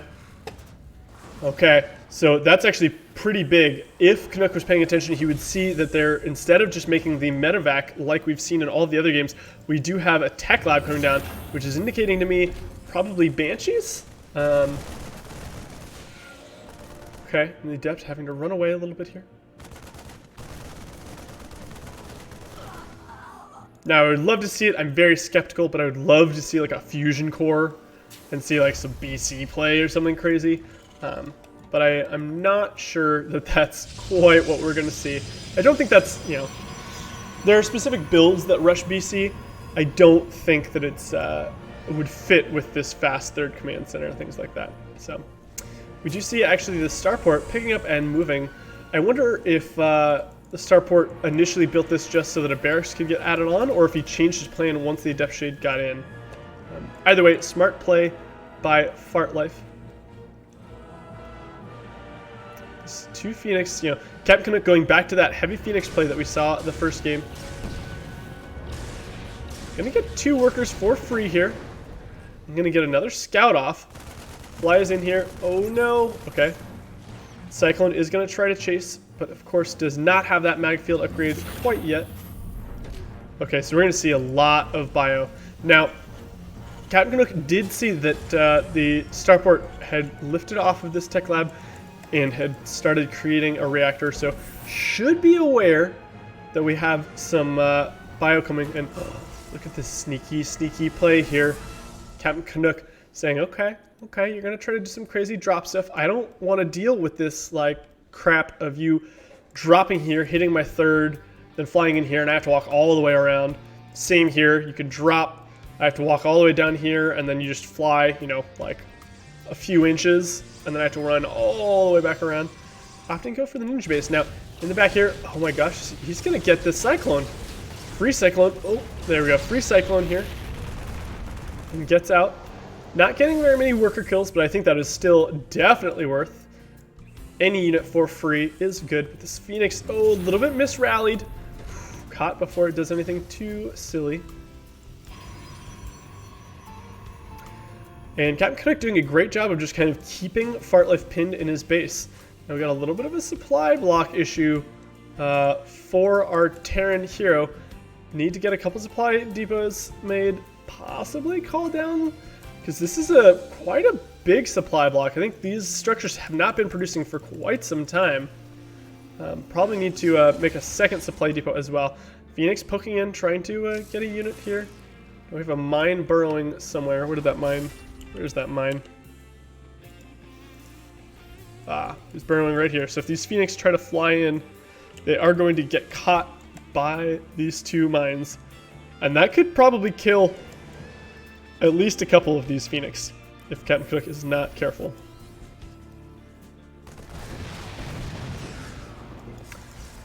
I like the recall, you know, pulling all these probes from the main out to this ninja base.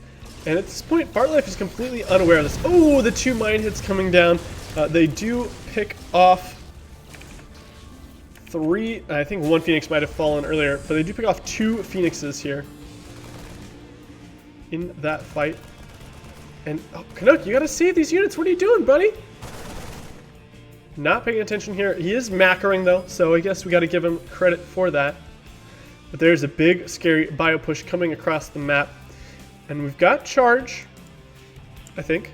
We have charge. We have, you know, a bunch of zealots here. But we've got some mindless army, and stim marines and marauders are pretty good, especially with all of the energy that's been banking on these medevacs here. Okay, well, this hallucinating Phoenix does see it. Stim coming down, and these bio units are running in here. And this is starting to look a little bit scary here. We do have two carriers here for Canuck, but there's so many Marines. If they can pick off all of the interceptors, it could be scary. But with another round of Zealots warping in, this might be a good position for Captain Canuck. I don't know. There's still a lot of bio left. And these Zealots, unfortunately, are warping in here right next to the bio. Almost all the medevacs have been killed here. Probes getting pulled off of the line. And this medevac will fall. There's still a lot of Marines, and these carriers are completely out of interceptors. We do have more Zealots getting warped in here, but I think Captain Canuck has held, but at what cost? 13 workers have fallen. Okay, that actually wasn't terrible. Right, that could have been way worse for our Protoss player. Still quite far ahead in the worker tab. It was economic advantage because he got this ninja third up so early. Definitely favoring the red player, as well as he's getting this fourth base up. Now, Fartlife's got to be thinking that he's in a good position, right? Because as far as Fartlife is concerned, it's like, okay, he's on two bases. You know, maybe he has an inkling that there's a third here because he saw the carriers coming from that direction. But there's absolutely no indication that this is here other than the fact that Captain Canuck has been able to produce so many units. These Zealots need to be careful. Okay, nice. Good job leading with the one Zealot to pick off that mine. There's not a whole lot of bio here. And with these four carriers, I'm actually quite afraid for our Terran hero. As this engagement starts, okay, charge getting a little bit wasted here. But now with all of the carriers in the mix, this is looking very, very good for our Protoss player. There's almost no army left remaining from Fartlife, and this base is definitely going down. And this is looking, like I said, very, very scary for our Terran hero. The army supply is 32, and it's almost entirely composed of these medevacs. If you look at the units, he's got 4 Marines, 1 Marauder, and 6 mines to fight off all of these charge lots and these carriers. Nice mine hit, but of course it landed on the carrier, not doing too much damage. Okay, another good mine hit. That one does land on these Zealots. All the other mines are falling down now, and these carriers, there's very little left to look up and kill these carriers. I think Captain Canuck has done it, and sure enough, Fartlife agrees. Captain Canuck takes game number 3 and will be advancing on to the finals. All right, friends, let me go ahead and ping our next set of players here. We are waiting for Shazam Poof and Sir Pagel. So let me go ahead and take a look here if either of those players are online.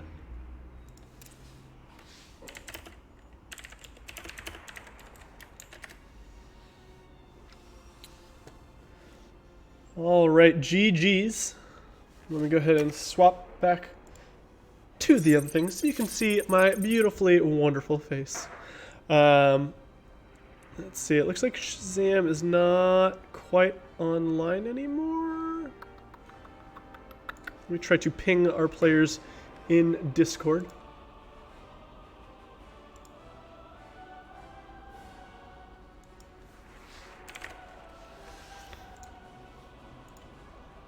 So we are getting ready to head into the second semifinal match here between Shazam Poof and Serpagel. Just got to make sure that our players are online and ready to roll. Let me try to get a hold of Shazam Poof. Oh, cool. Shazam Poof in chat saying he'll be right here. GG, Captain Canuck, well played.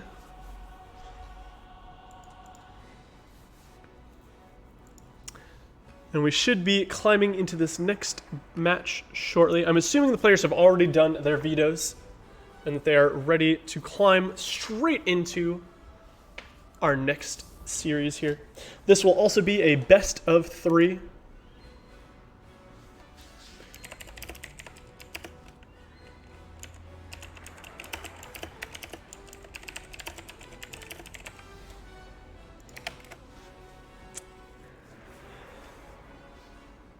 Now, the winner of this match will go on. Oh, the vetoes. Oh no, Shazam. Oh no, they have to do the veto still. Okay, well, hopefully it won't take that long. Oh, yeah, we don't have the Matcherino code set up. Sippy Cup, if you could quickly do that, that would be wonderful. Or just paste it in chat here. Everyone should go plug that in. Make sure that our players have contributions to the pool.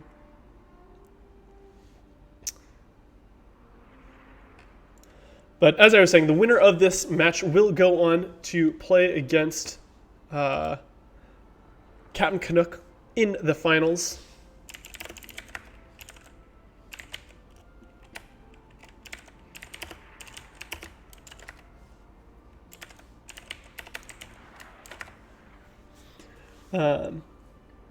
And yeah, so I'm excited to see what happens.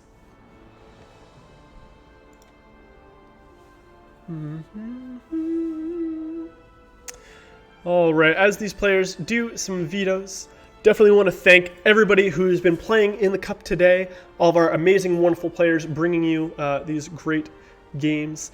And thank you to the people that are administering and organizing this tournament, right? We've got Sippy Cup, we've got all the other people, Sushi, and thank you actually everybody in the management team at Alpha X for helping put together such a wonderful community of fine folks that get to play in cool matches like this, and cool tournaments. All right, looks like we have our first veto. Going to be Golden Wall is vetoed. Waiting for the rebuttal.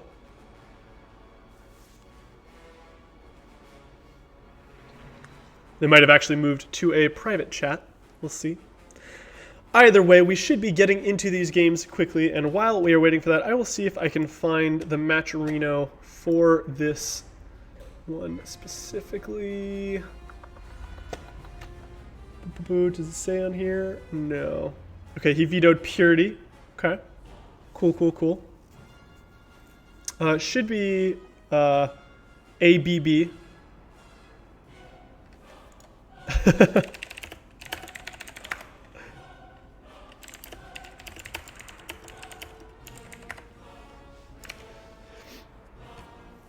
Thank you, Shazam, for trying to make sure that I can give the play-by-plays as it's happening. So far, we've got Golden Wall and Purity, which is actually really interesting. For those of you who haven't read the most recent update, Golden Wall and Purity were both going to make it into next season's map pool, and then I'm pretty sure there was a unanimous cry from the community of Duffa?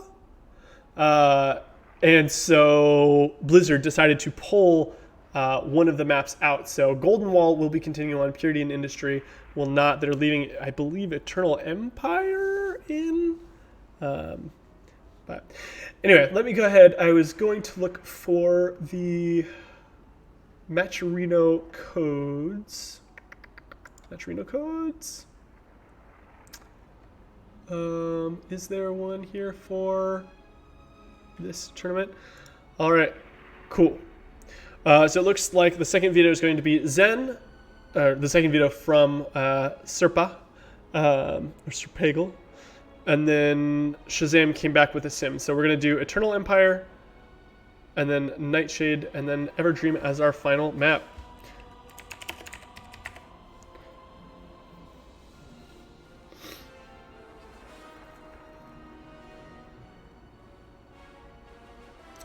So starting the series off on Nightshade.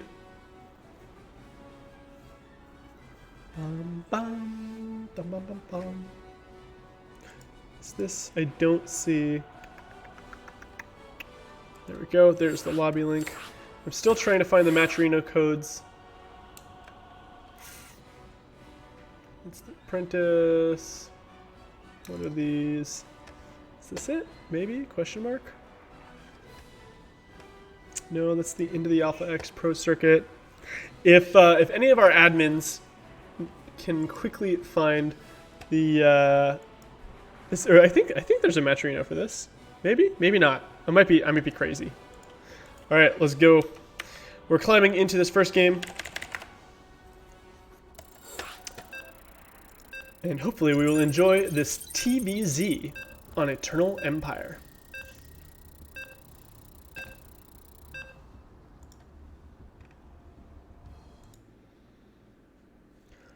So again, for those of you just now joining us, this is going to be a best of 3 semifinals match between Shazampoof and Serpagel. The winner of this match will go on to play in the grand finals, a best of 5 against Captain Canuck. We already covered that match earlier, but let's go ahead and climb into this one. Spawning in the top right-hand side as your purple Zerg player, it is Shazampoof. And in the bottom left, your red Terran player on Eternal Empire, it is Serpa. This tournament is the MVD Alpha X tournament, so all of the players that have been competing so far today are all on the Alpha X team, and all of them are in Diamond or below. It is our most valuable Diamond player. So none of these players have been in Masters in the past 4 seasons. And it's really nice to see these players grow, right? I know there's definitely, at the last one, there are a few more players that have very recently made it into Masters, right? And so they'll start competing in some of the other tournaments that our team has, some of the in-house things. And it's a fun way of building the community and making sure that we all get to have a great time playing a game that we all love.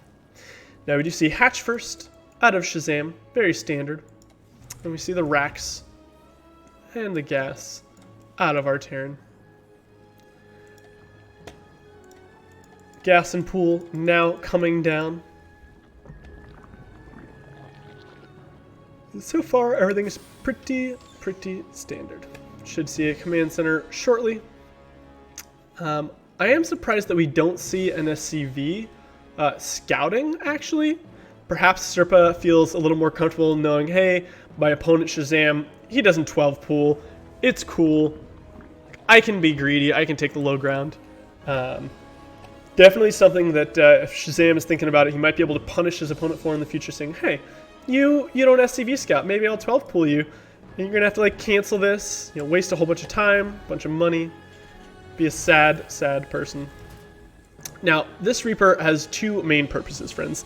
It is going to try to come over here, and it's going to try to get a scout off, which it should be able to do quite successfully. We do have 6 slings coming out, a couple more than the typical 4 that we see. These 6 slings will be able to deny some scouting, and oh no, gotta run this. There we go, okay. Oh, okay, there we go, a little bit of kiting here.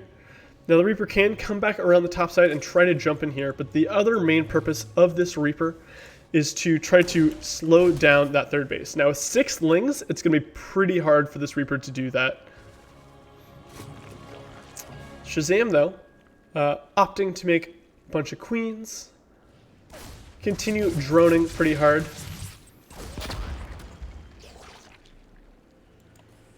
while continuing on with the factory and presumably the Stargate play. We do have a second barracks in the back here. It is researching stim.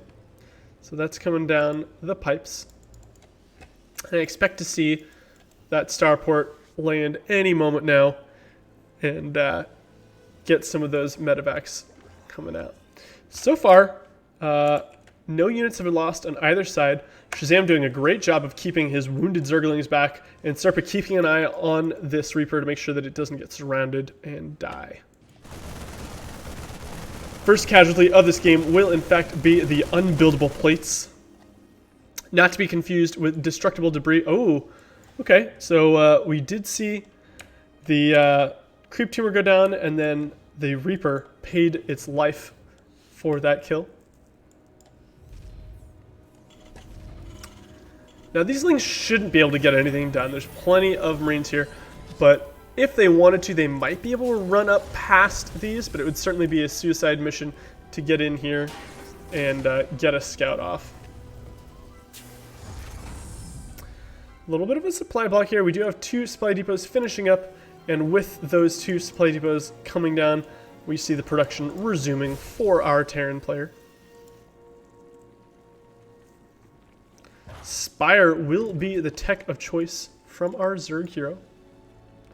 With a Baneling's Nest in production as well, right? So he's going to go for that Ling Bane Muta composition that works so well for for a number of players. Double NG Bay at the front. This will mean that Serpa can go ahead and start getting his upgrades happening very quickly, and it helps kind of keep that wall. Now, these Lings and that Overlord do see this double drop flying across. So the question is, what is Shazam going to do? We don't really see any huge reactions yet. These Lings are still back over here. We don't see any Banelings started. This has potential to do quite a bit of damage here. Stim is finished. And as these units come up here, they should be able to pick off this queen, and then most of these drones, if they don't run fast enough, okay, they are going to run. We are going to get a lot of creep here. Immediately, 12 drones are starting up, and this hatchery is not long for this world. Lings do run through.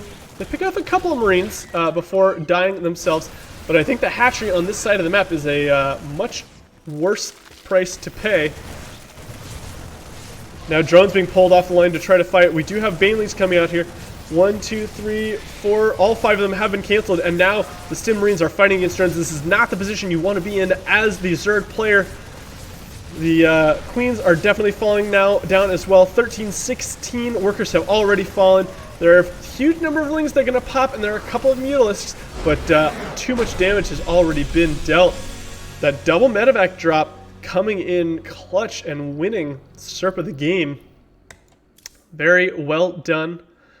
Shazam not quite seeing it on his minimap and not reacting in time to deal with those units. If those Lings, if he had seen it and he had been able to pull back all those Lings and turn them into Banelings, perhaps he could have stopped the damage, right? Maybe only losing his third, or if he'd seen it soon enough, you know, maybe he could have saved the third.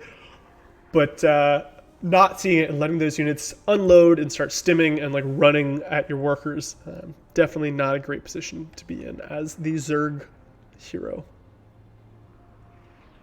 You demand an MVPL Cup. Yeah, most valuable platinum cup. Oh, thank you, Sunlily, for putting the Matcherino in. If anybody has not yet done so, go ahead and click on that link, head on over, log in. I actually don't know. I might be a terrible person who has not done it yet. There we go. Okay, it's been all used up. We're good. We're groovy. Thank you, everybody. Our prize pool is now at that wonderful $25 mark. Now let me go ahead and climb into the next lobby. Oh, wait, that's... Yeah, there we go.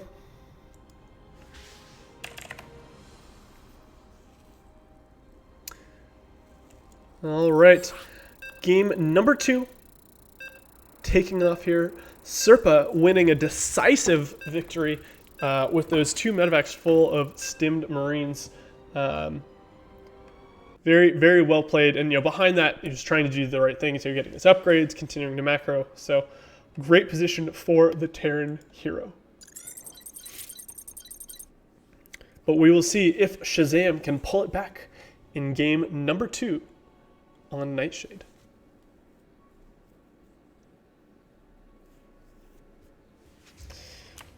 All right. Spawning in the top left-hand side, trying to tie up the series, is our purple Zerg player. It is Shazam Poof. And in the bottom right, trying to close out the series and make their way onto the finals, it is your blue Terran player, Serpa.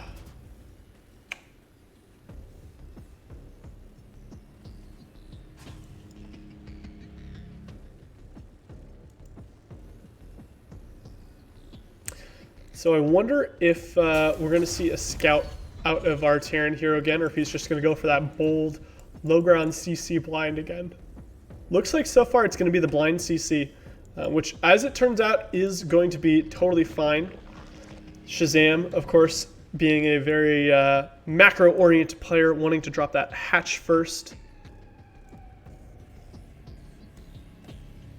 Not wanting to go for any cheeky pool first plays. Look at that hatch, gas, and pool very soon. You want to play against a Zerg, Captain Canuck? All right. Well, make sure that you're cheering for him and sending him all of the good vibes.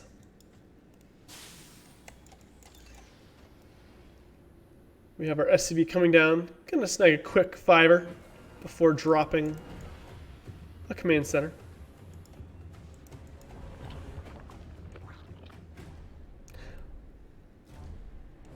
What do you think happens to the actual drone, right? Because right now we still see it, but then at the last second, the base just forms around it. Is there still a drone just doing circles in the middle? Is that what powers hatcheries? It's just a swimming drone. I want to imagine that there's still a drone just swimming in circles around here, inside the middle of the giant Sarlacc pit that is a hatchery. Reaper making its way across the map, going to get that scout off and also try to slow down the third base. 4-lings do come out here, 6 total. Oh, careful, careful. This Reaper is starting to back itself into a corner here. Oh, barely going to escape here. Doing quite a bit of damage to those lings. Has to make sure that it doesn't die. Oh, trying to snipe the creep tumor. Not quite getting it. The mine, I guess, must have been slightly off. Maybe a shot went onto the queen. Yeah, a couple shots went onto the queen as well. Now that Reaper is going to fall to the queen. Not too big of a deal, but certainly if you can keep that Reaper alive for scouting and denying this hatchery as long as possible, that would be the case. Or that would be the best case scenario. It's you can't even see the drone anymore. Is it still swimming in little circles right now? The world may never know. But what the world does know is we do have 6 lings making their way across the map here. We don't have a bunker yet, but there are 5 Marines, so these 6 lings shouldn't be able to do too much. But the Marines are shooting the destructible debris, or the unbuildable rocks. So they get a little trade there. I think that was 1 ling. Oh, none of the lings die, actually, getting a Marine for absolutely free. It's the little victories. These guys decided to be construction workers, reshaping the landscape, and it cost one of their friends their lives. Should have known that this is not an essential, destroying that was not an essential work thing, so got punished.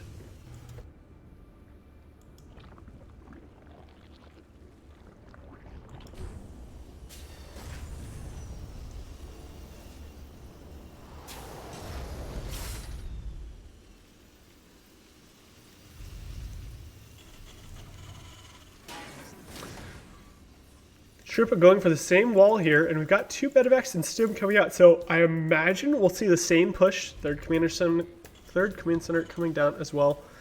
So we're going to see that same double medevac drop here out of Serpa. The question is, will Shazam be able to handle it? Baneling's nest is finished, but the Lings, where are the Lings? Let's take a look at the units. The Lings are right here. Oh, does he see it?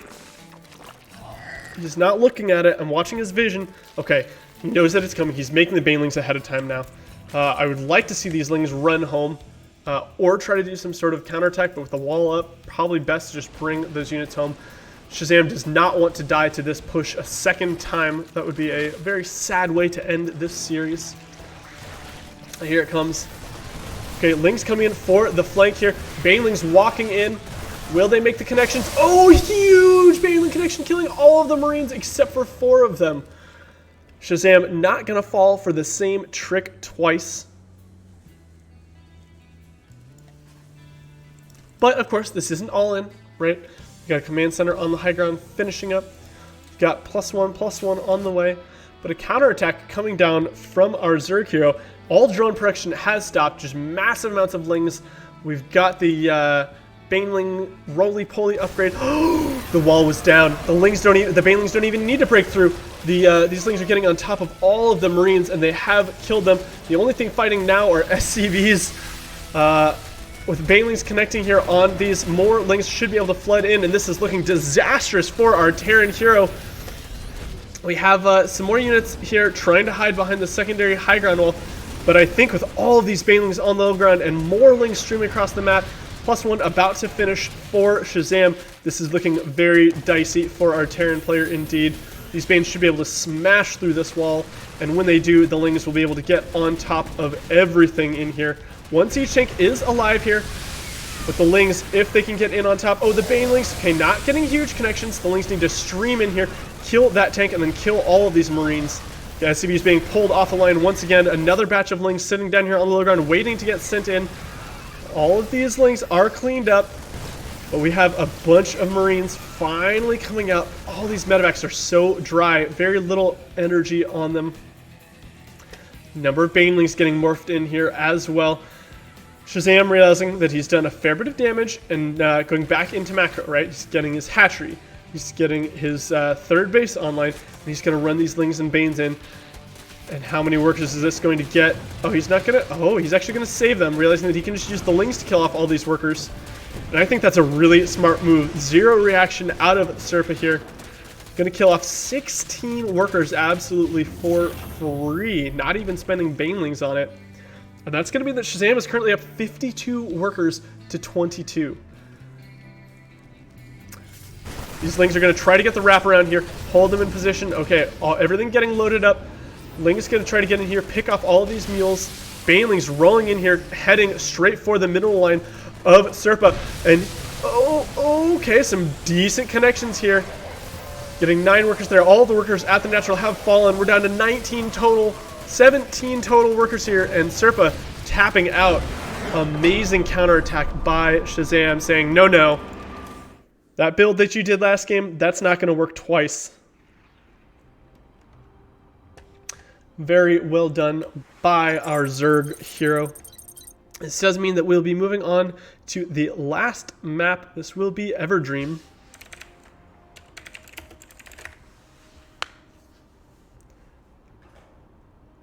You got the whole package. Showcase your play in all matchups. Nice. You killed 2 Zergs. All right. Yeah, that's true. We were watching earlier. Let's see. Who did you have to bust through? Canuck, yeah, you kicked Banana and then Willmouse, Black One. Yeah, you got some good stuff here. All right. We're waiting for the next lobby to get created. Oh, there it is. Shazam putting the pieces together, making the lobby for us.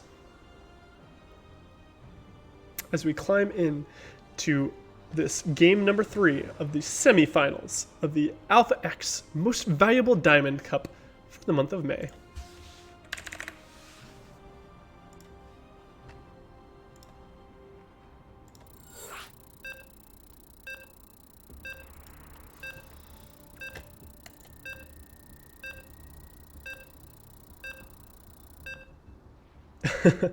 Unfortunately, no PvPs.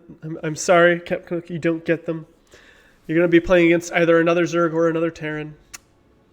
Bummer. All right. Here we go, climbing into game number 3 between Shazampoof and Serpa for the second semifinals match. All right, spawning in the top right-hand side of Nightshade, it is your purple Zerg player, hot off of his victory last game, saying, no, you can't use the same strategy on me twice. It is Shazampoof. Spawning in the bottom left, it is your Terran hero sporting the color red. Can Serpa take game number 3? Will he bust out a new strategy? Well, I guess I already said the name, but it is Serpa.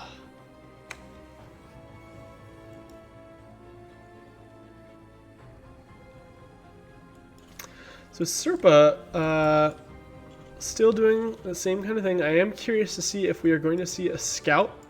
Doesn't look like it, but of course Shazam not punishing, right? Going for that hatch first. And I think that's totally a reasonable call in this matchup, right? If you go pool first and they aren't trying to make the low ground CC, you set yourself behind unnecessarily, right? Because they're just going to like wall and you'll be like, all right, cool, herp derp. I don't need to like, do anything. My build has been unobstructed entirely. Anytime I see a pool and a gas on this side, on this map, it just is so juicy. I do a lot of cannon rushing against Zerg and Protoss players, and turns out that if you put a pylon right here, you can put a cannon here, and it hits this gas geyser, and if the pool's there, it's just that much juicier. So if you're a Zerg player, I highly recommend getting in the habit of taking this gas first, and then putting your pool not right here. At least against Protoss players. I guess against Terran as well, right? Being down here shooting and then immediately turning up here. I mean, guess, yeah, they can run around the ramp, but... Anyway, Reaper making its way across the map here. Reactor coming down on the barracks.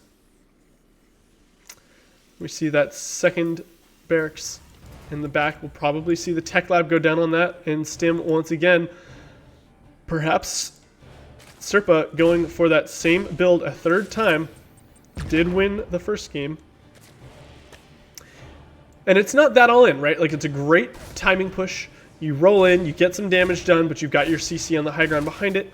You've got your upgrades coming. He was getting +1/+1. He just had to make sure to hold. And this time, doing a little bit better already. Has already killed one Ling. Hasn't lost the Reaper yet. Oh, getting a little greedy. Yep, a little too greedy, trying to make the way back over here for this Ling. Not quite able to do so. And that does mean that Shazam has the freedom to immediately take this base without any delay by the Reaper.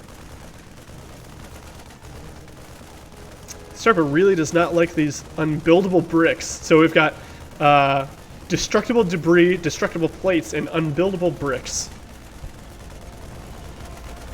Every map having a slightly different name.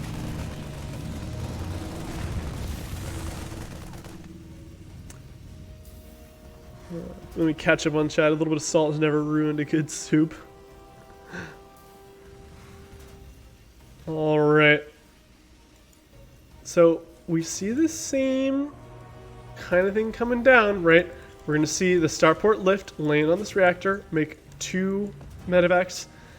And Serpa's going to load up all of these Marines with their stim upgrade, fly across the map, and try to get a bunch of damage done here at the third. Now this map is kind of nice because if he flies in here, starts attacking, he can immediately just pick up and just be in the main, right? And the Lings have to run all the way down and back around. This isn't the most abusive map, but certainly a good place to be in as the Terran. Baneling's Nest, just about done here. Lair on the way. I would like for these things to poke forward, and if they see this wall, they would realize, okay, this looks just like every other game that we've played so far. Sure enough, boys are getting loaded up, and this is a really crisp timing. I think Serpa's done a great job of practicing this. Combat shields coming down. And the medevacs are just going to fly straight over here. Now, he is flying to this third base location. And it is somewhat interesting that Shazam went for the triangle location, right? I think this is the much more common third base, just because it only has really 2 attack paths into it. You've got the top attack path and the bottom attack path. These Marines are going to show up and say, hey, wait a second, where's your base? They're going to run forward here. They're going to find these Lings. Now the Ling's going to go ahead and try to get the surround. Can the Banelings? Okay, Banelings not going to make any connections. Great job by Serpa picking up and flying out this time, not letting all of the Marines die to a couple Banelings. And, you know, the cost of those 2 Marines was 12 Lings, so I think, or I guess 11 Lings.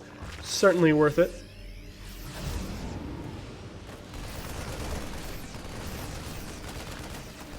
So go ahead and move forward here.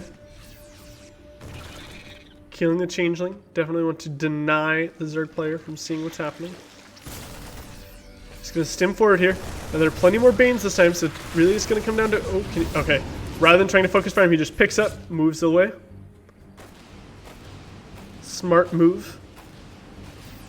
Now behind all of this, we do have a Spire coming down, right? So again, that Ling Bane Muta composition out of Shazam Poof going to be pretty strong.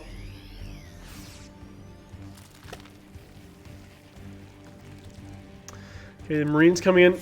Oh, I would love to see him try to focus fire down some of those Banes, but I definitely understand that's very scary.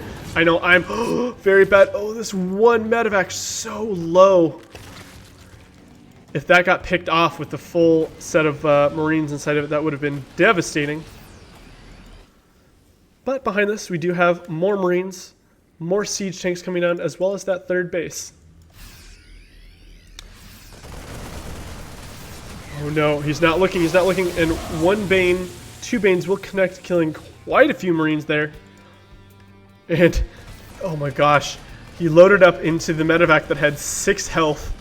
If that Queen had looked and sniped this, that would have been, as I mentioned, very, very scary for our Terran hero. Gonna go ahead and boost this 1 medevac into the third base here, while he secures the third base of his own. Opting to make this an orbital command, not a planetary. So confident in his ability for his army to hold this base. And I think that's wise, right? Get the economic advantage while you can.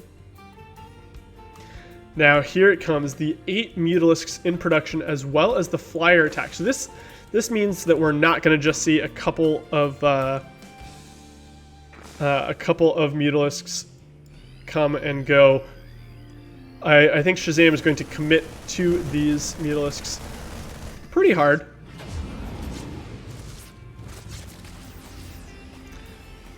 Oh, I don't think he's seen it yet. Okay, 3 more in production here. And as these Mutalisks fly across the map, we don't have any missile turrets in our mineral lines yet. All of the bio is currently sitting right here. And he doesn't know that this is coming in yet. Oh, the push out is coming. Oh, but it's coming down to this base. These Mutalisks have to move. Nope, get into the main. Go into the main. Go, go, go, go. These 2 Mutalisks barely going to make it past here. But the damage has already begun. These 2 Mutalisks are going to get caught and picked off with 7 workers. 9, 10, 11. Huge damage here. And the medevac that was pretty low earlier definitely falling.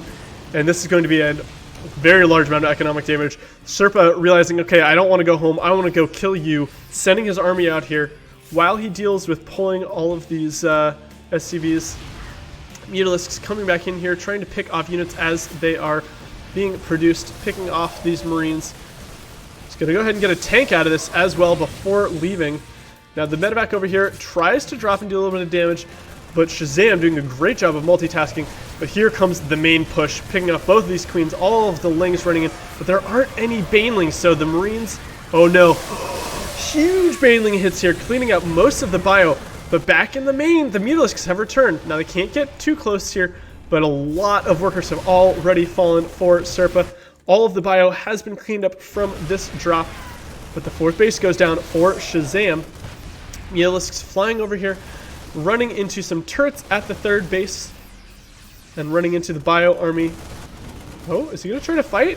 Very bold move. Okay, picking up a couple more units before running away. Now, this medevac is very precious cargo. It's containing 2 siege tanks, and the Mutalisks are going to catch it. Will they be able to pick it off? The stimmed Bio is trying to come forward to reinforce. Oh no, the Mutalisks overcommitting a little bit too much. All going to fall to those stimmed Marines. Overseer's like, hey, what's going on, guys? Can I come hang out? And apparently it can hang out. It's not being attacked at all by these Marines. Now, okay, things have calmed down a little bit. Shazam still definitely having a slight worker lead and had an economic lead for a while there, but losing that base and a bunch of those workers was not great for Shazam. And the army, huge plummet by both players, but Serpa definitely rebounding a lot faster. Finally, this Overseer realizing it needs to get the hell out of Dodge. These Mutalisks coming forward, but I think that's a little bit optimistic. I don't think you want to send those Mutalisks into fight against all of this stuff. But positioning these Banes right behind this could be very strong. Now, there are medevacs to see over the high ground. Oh, the Mutalisk's going to try to move around. Oh my gosh, the choke is huge. Banelings rolling in. Ooh, off creep though, they're not quite fast enough to make the connections that they want to. Still getting quite a bit of damage done. And with a huge number of Lings following this up, these tanks might... Okay, well, we'll see. With the tanks regrouping here with the Mutalisks, Mutalisks going to come in here, and most of these units are going to die. 2 of the tanks left for dead, and the Mutalisks hunting down the stuff, and this is not looking super great for our Terran hero. He has to flee back to his Marines that had been producing. But the Mutalisk count is starting to get pretty big again, and we have Flyer Weapon 2 coming down. Hive is coming, which means that the +3 attack should be able to come out, and we do already have +2/+2 for the Lings and Banes. So looking very good in terms of upgrades for Shazam. The worker count just jumped up a bit. We had a huge drone wave coming out. And I think this base here, even though it's a planetary, there's a lot of Banes that are going to try to go crash into it. And there's so many Mutalisks. Totally, we're at 17 Mutalisks in total. And Stimmed Marines does a really good job of killing Mutalisks, but I'd like to see just a couple of mines here. Pretty big supply block from our Terran hero here. Not optimal. Okay, it does finally get lifted. I think probably had to call down supply a little bit. The Banes coming in, absolutely decimating this mineral line, and this command center is going to burn to the ground. Now this does force Sharp to move forward. He's running across the map here with his big bio tank army. These Mutalisks, if they were to come back and try to pick off the tanks in the back, I think could do quite a bit of damage. This base does actually fall because it was on fire, but so does the high-yield gas base for the Zerg player. Here come the Banes, getting quite a bit of damage here, connecting on a lot of Marines and killing a bunch of tanks. More Banelings coming in, smashing into some more Marines. And I think if we get another batch of... Oh my gosh, look at all of these Banes. If these Banes are allowed to finish and they can crash into these Marines, this is going to be huge for Shazam.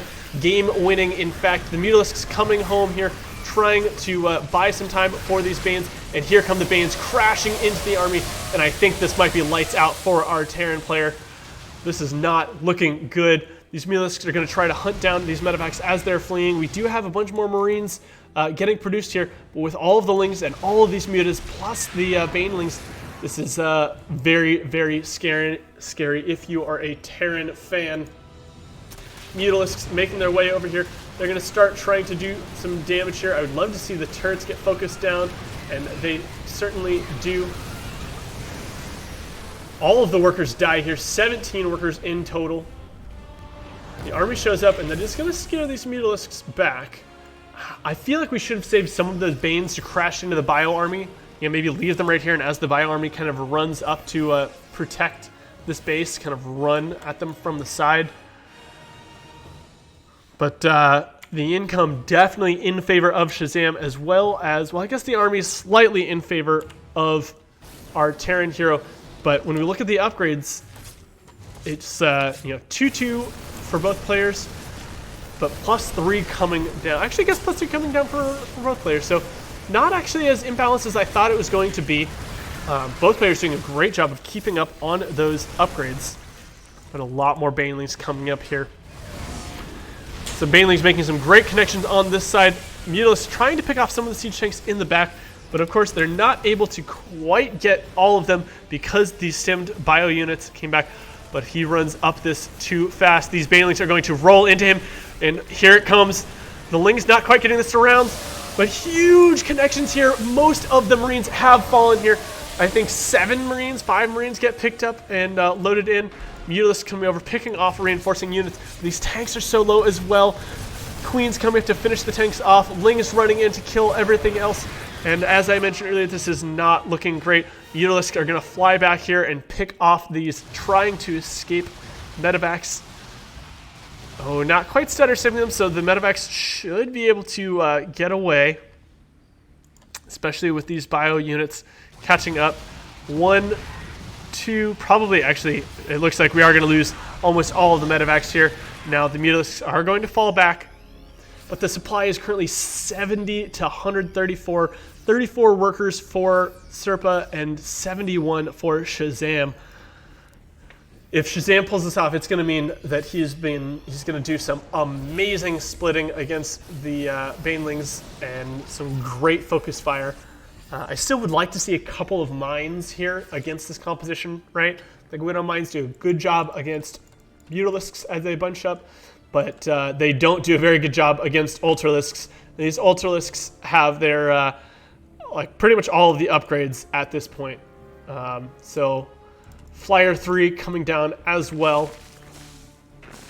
These Mutalisks able to do quite a bit of damage.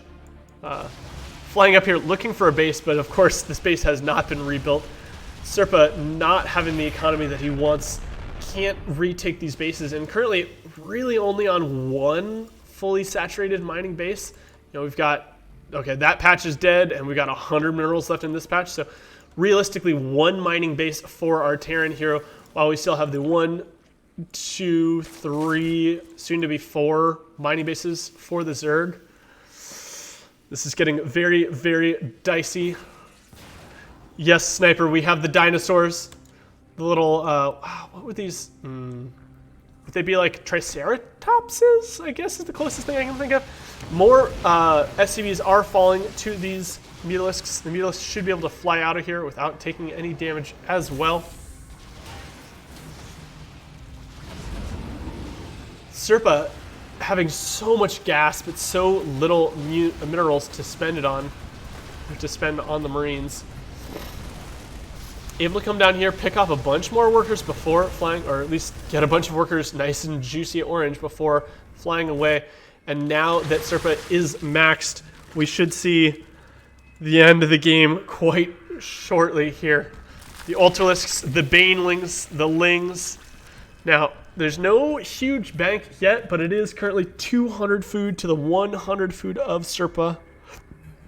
I'm not sure what our Terran hero can do to come out of this other than, like, you know, sniping every single unit. Okay, the huge Baneling army rolling in here. The Ultralisks, the Mutalisks, everything is going disastrously wrong for Serpa. Good game is called, and Shazam moving on to our finals. Good game, well played. And with that, we will be going on to watch a PVZ. It'll be Shazam versus Captain Canuck in the finals. This will be a best of 5 between these two players. And they will be getting on and doing their bans in just a moment. Yeah, the dinos. Roar! We need to, wait, where is it?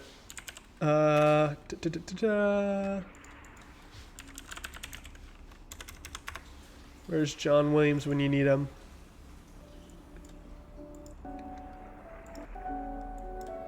get to the main theme.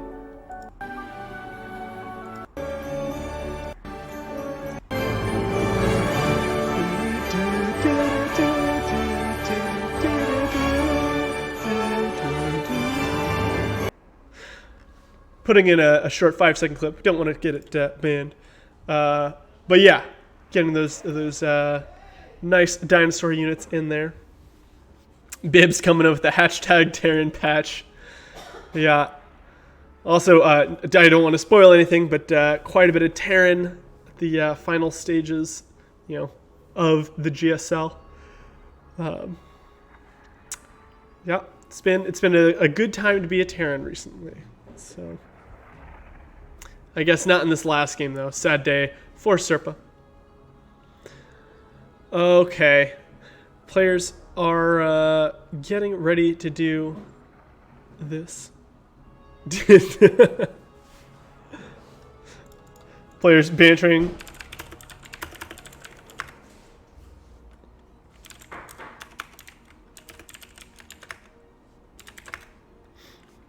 All right, let's go ahead and get this. So this is going to be a best of 5. So yeah, let's go ahead and make sure that the players just really wanted to play good games for you. Okay. So first veto is going to be from Captain Canuck, since Captain Canuck is the higher seed.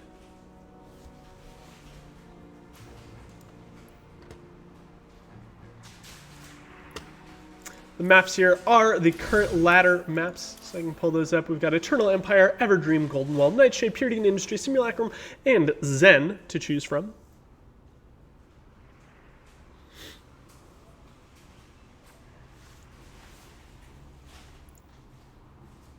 Been a lot of 1-2s this tournament. There have been a lot of 1-2s. Very good, close games. Been a few 2-0s as well. Looks like our first ban is going to be Zen from Captain Canuck, Shazam banning out Golden Wall, and then Purity. Oh yeah, it's a best of 5, so each player gets 1 ban.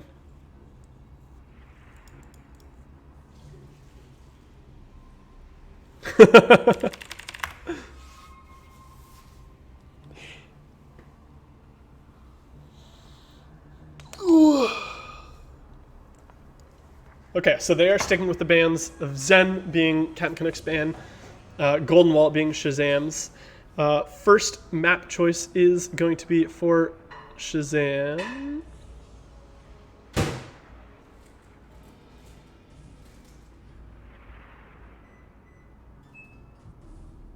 We're going to start off on Everdream. Going to be our first map.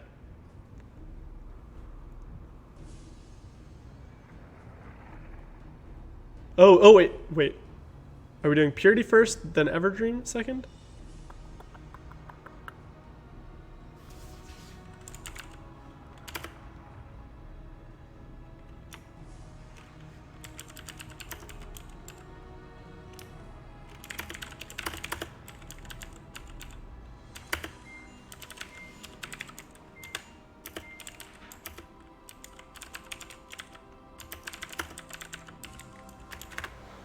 All right.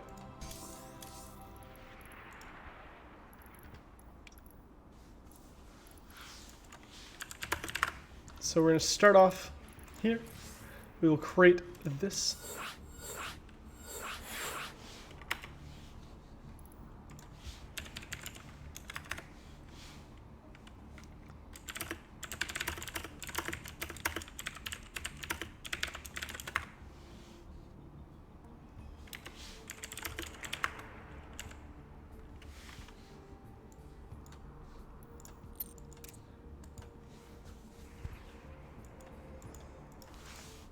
All right.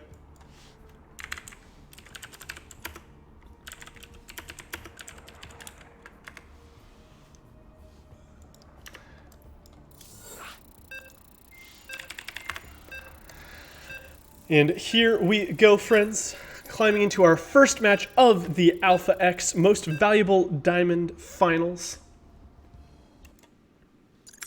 between Shazam Poof and Captain Canuck. We have a ZVP on our hands. And let's take it away. This will be a best of 5. Spawning in the top right. I guess it's not really top right. In the industry side, we'll say the 3 o'clock position. It is your red Protoss player. It is Captain Canuck. And on the purity, the nice white top center, we'll say the 12 o'clock position. It is the blue Zerg, Shazam Poof. I actually kind of want to start saying his name instead of saying Shazam Poof, just calling it Shazam Poof. You know, I wonder if that's like the intended thing, right? It's like Shazam, like he like threw like a magic spell to the ground, and there's like a poof kind of thing. Anyway, so we got a little cheeky probe business going on over here. Oh, okay. So I see we do have a Gateway Forge coming out here.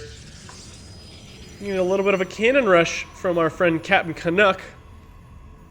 Now this isn't like full-blown, like aggressive, I'm gonna win with cannons kind of cannon push, friends. He goes for the gateway first so he can tech behind it. He's probably gonna try to set up, you know, maybe a robo, something like that, and work his way around. Actually, it's just gonna be another gateway here.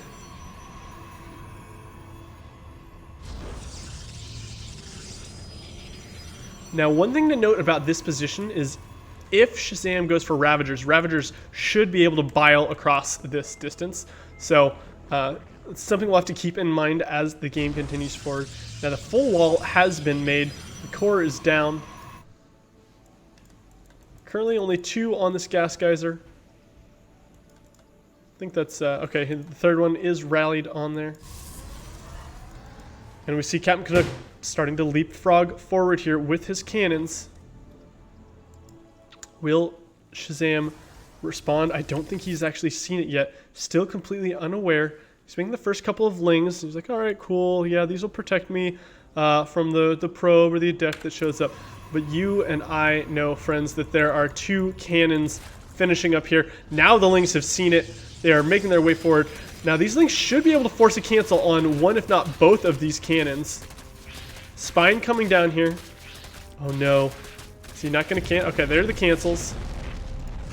Here is the robo. Getting a little bit greedy with those cannons and having to cancel them. That does mean that these cannons are going to be slightly delayed. We have an adept coming down here. Now this cannon can protect one side of this other cannon. With the adept here, this should be able to do a bit of damage as well. We do have a shield battery coming up. The lings are going to run past here. We don't have any cannons, but it looks like Captain Canuck sending a probe down here to try it to make that defensive cannon. As Shazam is running across. Now Shazam looks like he's going to be going for the Baneling bust here. He's going to run over, and that's quite a bit of lings. I think he should be able to break through. Oh, and unfortunately this cannon is positioned in such a way that if the Banelings connect on this forge, they will also do damage to this cannon and the pylon. Not, actually, probably not the pylon, but they will be able to, I think, hit this cannon, depending on the angle that they come in from. Immortal getting chrono boosted out here.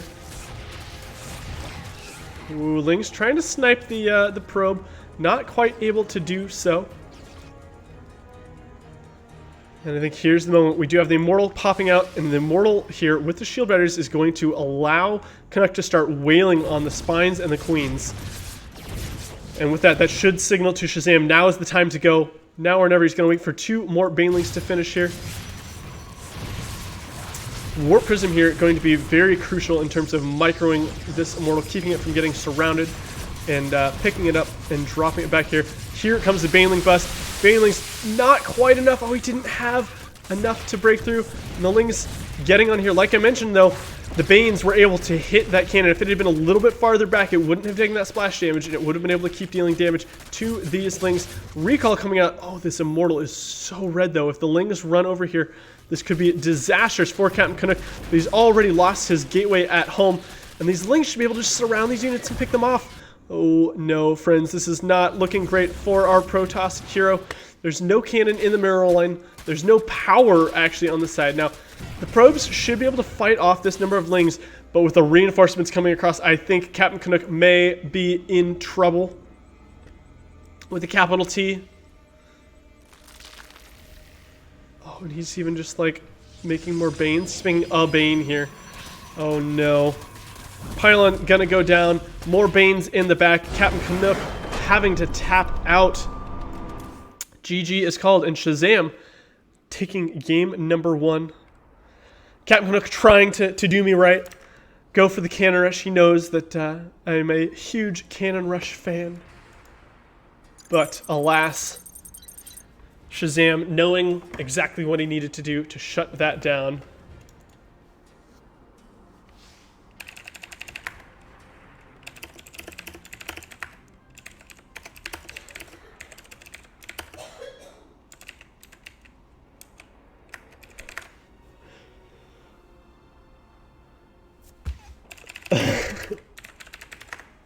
All right, one of the players running to grab a glass of water while we get ready for the next game. This will be on Everdream. So let me go ahead and make that. Create with mod, game heart.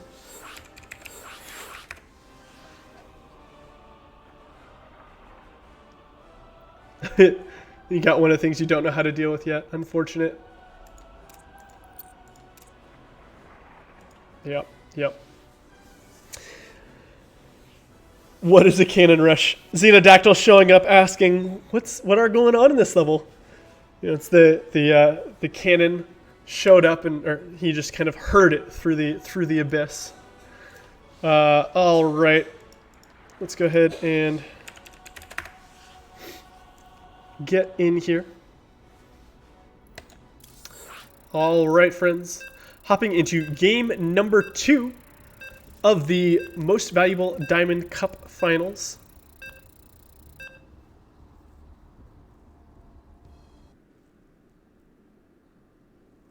I guess congratulations to Xenodactyl for being disbarred from this tournament.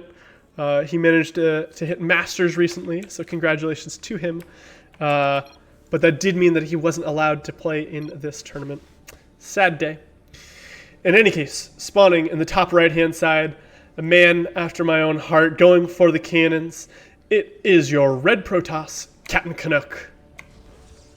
And in the bottom left-hand side of Everdream, going for the Baneling defense, smashing through his opponent in game number 1. It is your purple Zerg, Shazam Poof. Oh wait, I was going to do Shazam Poof. Do the fade away. Let me go ahead and change the overlay for you fans before I get yelled at.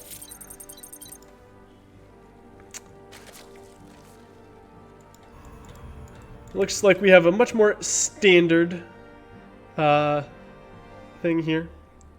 And yes, so I think we're up to, at this point, it looks like probably a solid like 15 seconds of delay. I apologize, friends.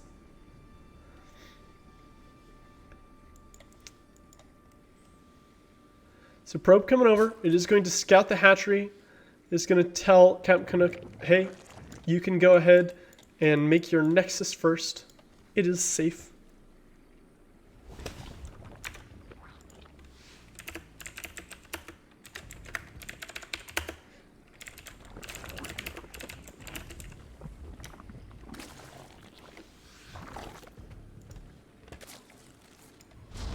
Core coming down. The probe doing a little triangle pattern here, trying to make sure and delay this hatchery as much as possible.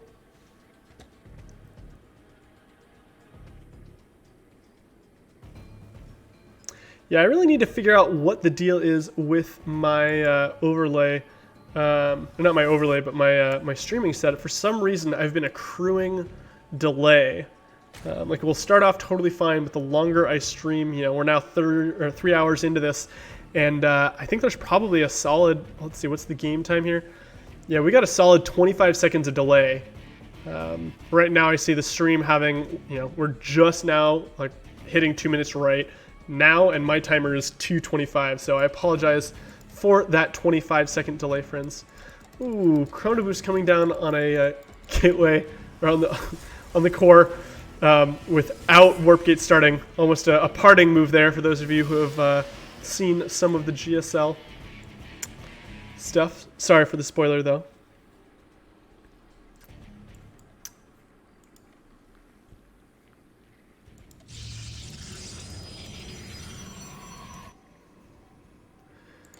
Now we've got a Stargate coming out, and we saw Captain Canuck doing this a lot earlier. I think we'll see Phoenix. Yeah, he's been going for this Phoenix play, and I really like it. You know, it's much more of the Rotterdam style. Very, very strong.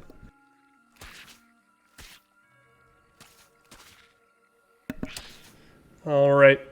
This Adept should try to shade away while it picks off these Lings. You know, doing a good job kiting. Well, I say that. Okay, there we go. Picked off another one, but probably could have saved its life if he had been trying. But, you know, picking off 3 Lings, it's okay. Definitely doesn't pay for itself. I think Shazam is very happy to trade 3 Zerglings for an Adept. But Shazam actually making a lot of Zerglings here. Looking at the production tab, we have completely stopped making any drones. And with this Phoenix here, Shazam is just going to flood Lings across the map. Now, speed is a long way out. It's, you know, about 25% of the way done. And there is an Adept in this wall. But with the Baneling Nest done here, I think Shazam could probably just crash through here. These Phoenixes, oh, do they see it? They see a couple Lings. Oh, here he goes. Captain Canuck flying back, now aware of the Banelings.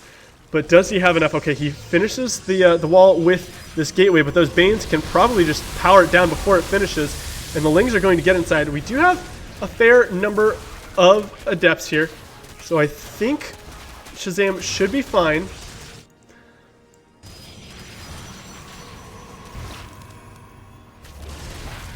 Phoenix is lifting up the Zerglings here.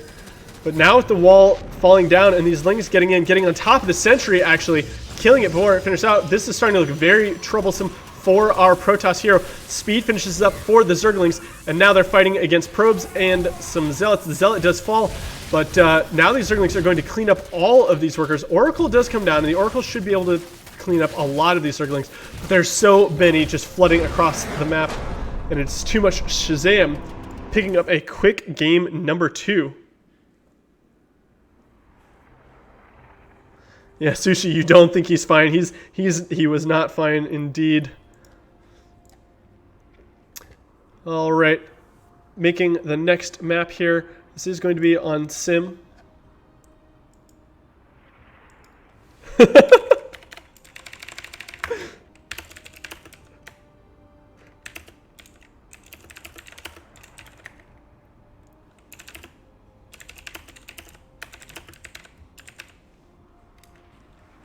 All right, I'm being told that the speed delay was intentional.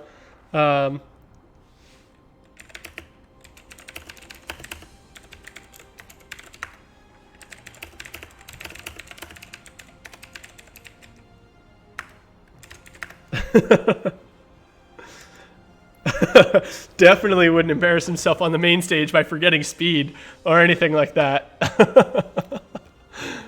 All right. I need to make the next game here. This will be on Sim. Custom Melee Sim. Create with mod. Game Heart. And we'll just go ahead and get this going. Not even going to bother getting the thing swapped back over. Should get our players in here shortly. I believe Sim was the next map.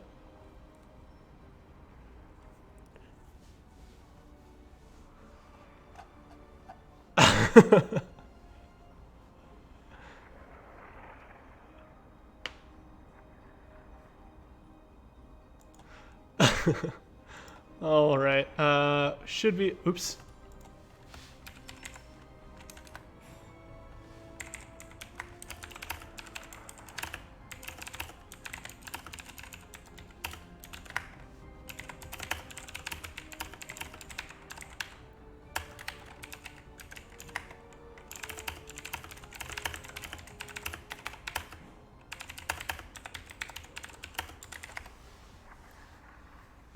All right.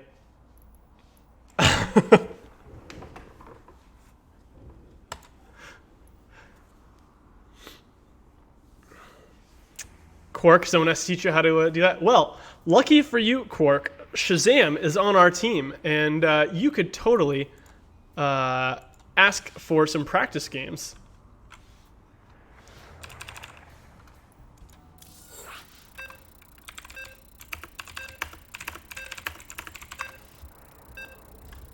I highly recommend doing practice games with members on the team.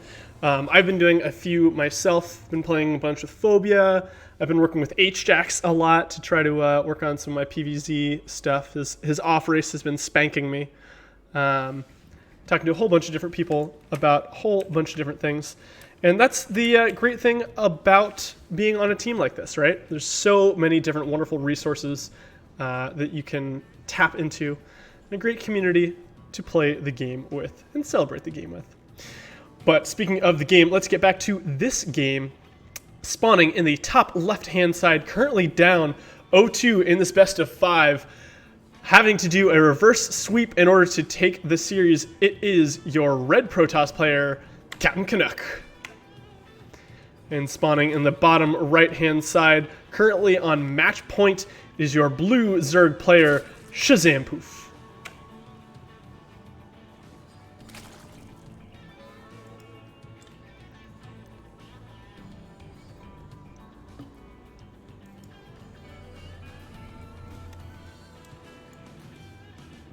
So we've got a nice, probe coming across the map here, scouting the hatchery.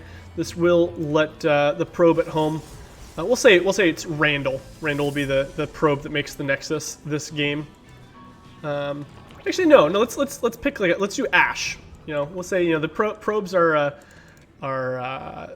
agendered, right? They're little robots, so we don't want to give it too much of a masculine name. Maybe it identifies as being more feminine or neither. So we'll say that it's Ash is this probe's name.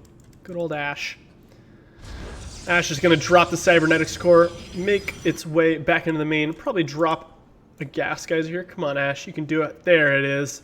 And then perhaps another pylon. Now, meanwhile, Ash's sibling, we'll call this Soot. Soot is going to go ahead and try to block a hatchery here. So we got Ash and Soot.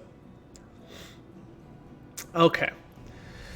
Now, in terms of other things happening in this game, we've got everything going pretty standard. We've got speed starting not intentionally delayed.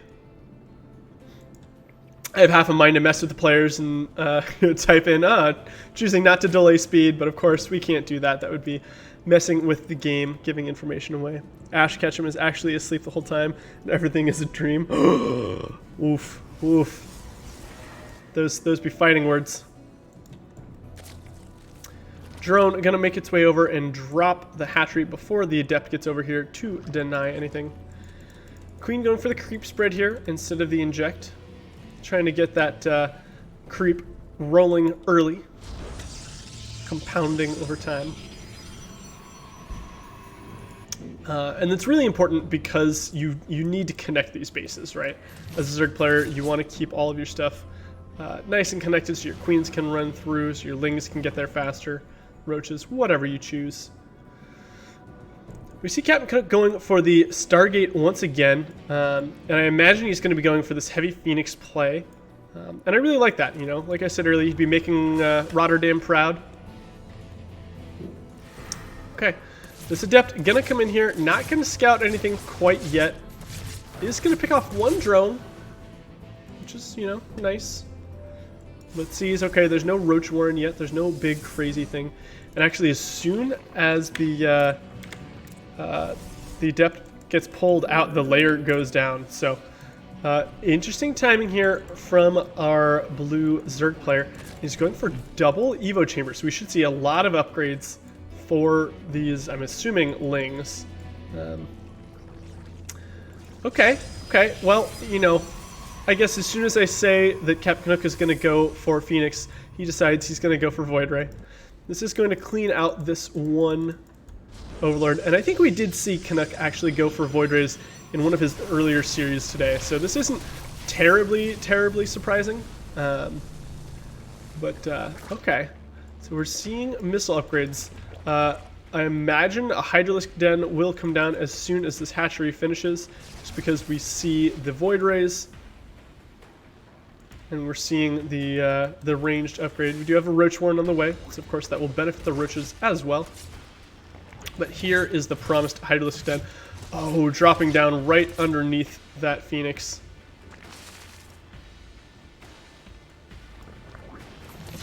I imagine Canuck, clicked on the Phoenix and looked at this. Maybe not. Void Rays picking off another Overlord here. We have a second Stargate coming down, so this is going to be mass Void Ray here. A little bit of a supply block, but we have some pylons finishing here over in the natural. And we see the third base coming down for our Protoss hero. Worker count is actually fairly even. Typically, you would expect to see Zerg a little bit higher just because they can produce their drones so much faster. They're coming in prismatic aligning on this hatchery. And actually, right now, there's some queens coming over here. They're going to be able to transfuse and scare away these Void Rays. But, yeah, I think that's the right call by Canuck. He could have tried to finish powering it down. Oh, don't turn around now. No. That's how you're going to lose these. Oh, this is not great for our Protoss hero. We do have the ranged upgrade coming down for the Hydralisks, as well as missile attack.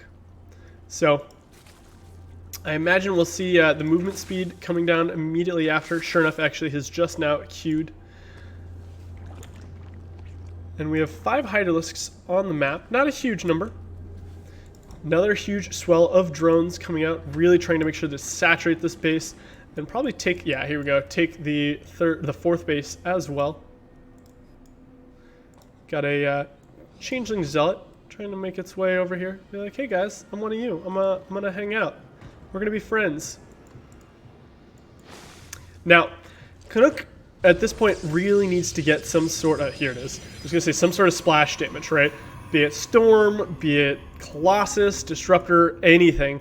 But he needs a way to handle the all the Hydralisks that are coming out of Shazam. The carriers are good units, but Hydralisks, if they can get underneath, are going to rip them to shreds. Same with all of the other gateway units. So we really need to see a bunch of either Disruptors or Colossus. I would be happy with both. I think at the diamond level, if you can control Disruptors, I feel like they're a very, very strong broken unit. And actually with the Lurkers coming down as well, I think Disruptors are going to be what we want here. Lurkers, of course, outranging the Colossus. But Captain Canuck, unaware that Lurkers are coming, is going to go ahead and start making the Colossus. Now, if he gets Thermal Lance, that would be pretty strong, right? Help boost the range on this Colossus by 2. Ling is coming down, scouting for a 4th base. They see no 4th base quite yet. But they do see the carriers, and I think Shazam has got to be smiling to himself at this point, saying, okay, cool, we're against Gateway Void Ray Carrier. My Hydras are going to do work, as well as the Lurkers. So getting the Infestation Pit as well. It's going to be able to drop some Blinding Clouds. If we go, actually, we need to get to Hive for that. I guess we could get Infestors first, but this will allow us to get to Hive, which is really strong, right? You want to be able to get that burrow speed for your Lurkers, and you want to be able to start making the Vipers to like pluck Disruptors, Carriers, Colossi out of the army.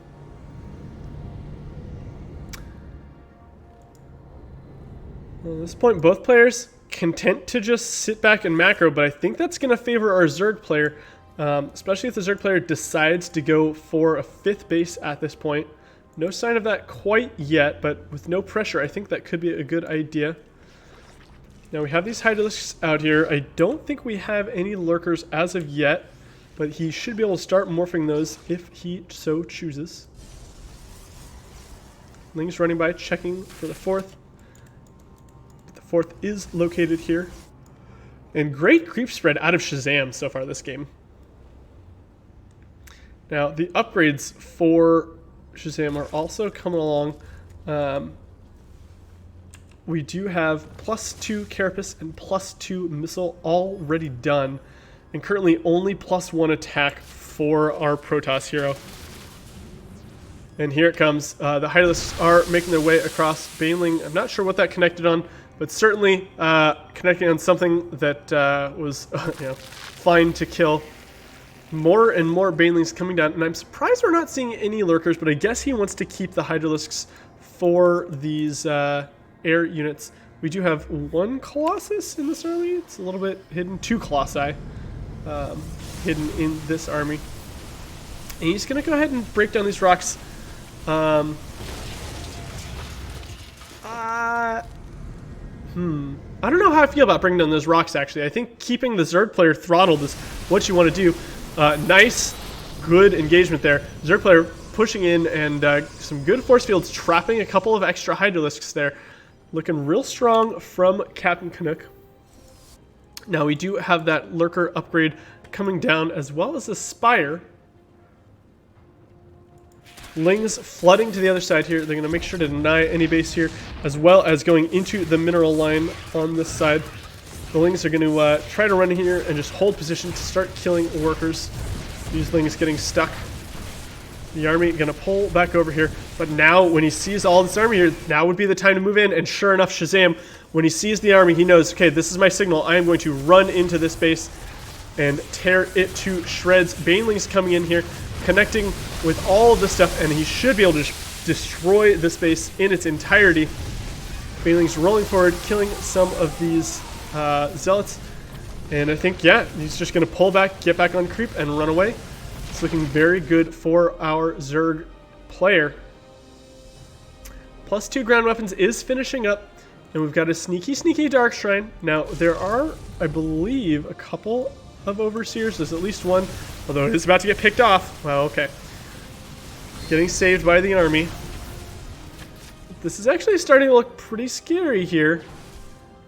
Got a lot of Corruptors coming out of Shazam. 20 Corruptors. Realizing he needs a better way to deal with these carriers, because the carriers have gotten up to a pretty scary number. And with the Colossus here to support them, the Hydralisks can't really engage. I would like to see a Guardian Shield and some force fields here, but not actually even needed. Okay, we do have all of those Corruptors finishing up now, and with that, you should be able to come in here and like focus down all of these units here. Oh, what are you shooting? Oh no, they're not focusing, they're attacking the Interceptors. That's not what you want to have your Corruptors doing. If the Corruptors were to just focus fire down all of the carriers, this would have been great for a Zerg player, but instead he's actually looking like he's in a terrible position. Canuck pushing forward, and Shazam not able to hold that counterattack.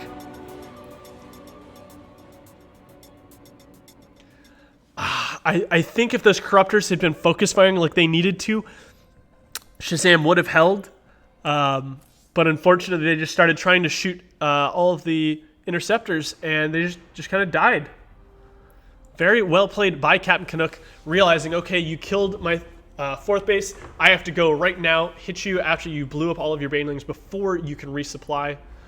And doing a very good job of it at that. All right, that does mean we will climb into a game number 4.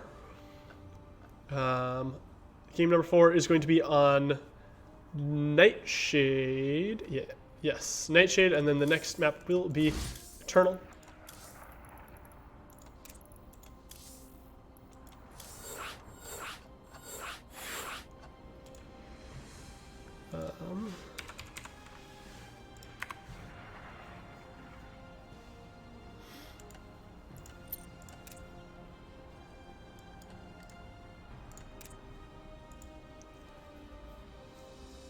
Waiting on Shazam. There we go.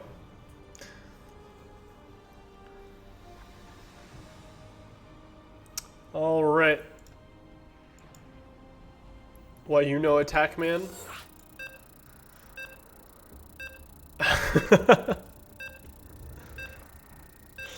Players bantering a little bit, going back and forth. I think if Shazam had regrouped everything, waited for those corruptors to pop, and then made sure to focus fire down the carriers, could have been a much better engagement for Shazam. But that is not what happened. And that's actually totally fine with me, because that means we do get to cast one more game here in this best of 5, at least. Well, spawning in the bottom right-hand side, trying to go for the reverse sweep, is your red Protoss player, Captain Canuck. And in the top left-hand side, our Zerg player still on match point. It is Shazampoof.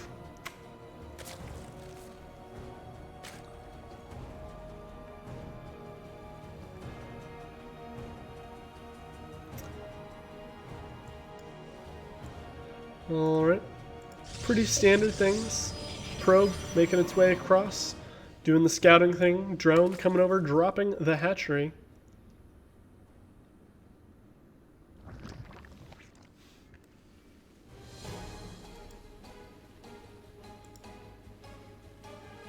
You think larvae have like aspirations, right?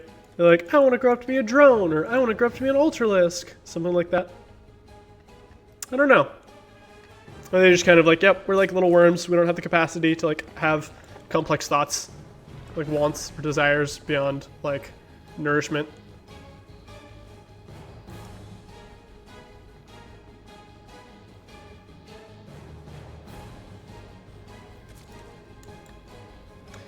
Kept kind of going for the deny on the aggressive third base, which does mean I think this is the one that the Zerg player probably would want anyway, but this base, if a Zerg does take it, does mean that the Zerg player is going to be playing more aggressively, right? It's closer to your base, the attack path is much shorter. So far, everything else relatively standard from these players.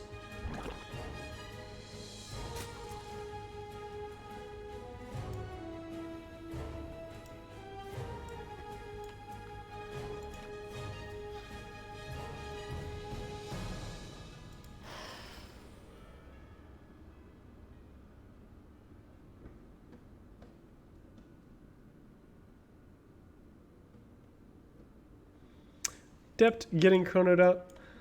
Should make its way over. This probe poking its head in, saying, hey, where's your hatchery? Is it over here?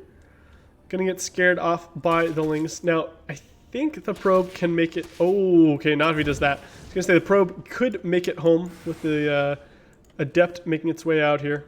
But a little bit of... I don't know if it was a misclick or if he decided he was gonna go back and check on something, but the probe turned around, let the lings catch up to it.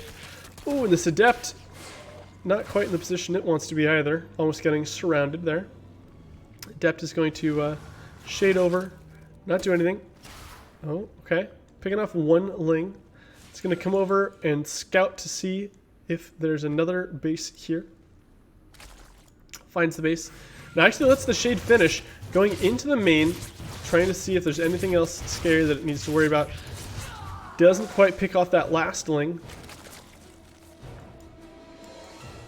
We have a Robo coming down from Canuck this time. So no more Stargate play. No Phoenixes, no Void Rays.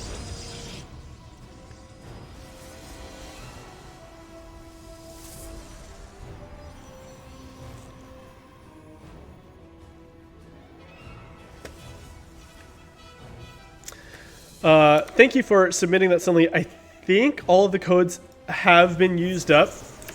Not positive, but I think they have been used. But that doesn't mean that people can't head over there and do additional stretch goal things. Make sure to contribute by doing the G Fuel things. Follow them on Twitter, etc., etc. Hallucination will allow these sentries to kill the Overlord. They shine with their tickling little flashlights.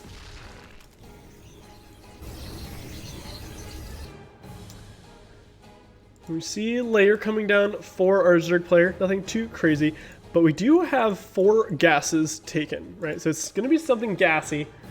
I could see Mutalisks, but I could also see Hydras. We've been seeing Shazam favor those Hydras, but It is going to be my first gut instinct. It's the Spire. Now, we don't have a Roach Warren out yet. It's going to be just Lings, and this is a scary Sentry Immortal push here. Spire's not going to finish in time to help out, and if Shazam isn't careful, this is going to be probably it's going to cost the life of this third hatchery. Another set of units getting warped in, and we've got a lot of energy banked up on these sentries. Here comes the push.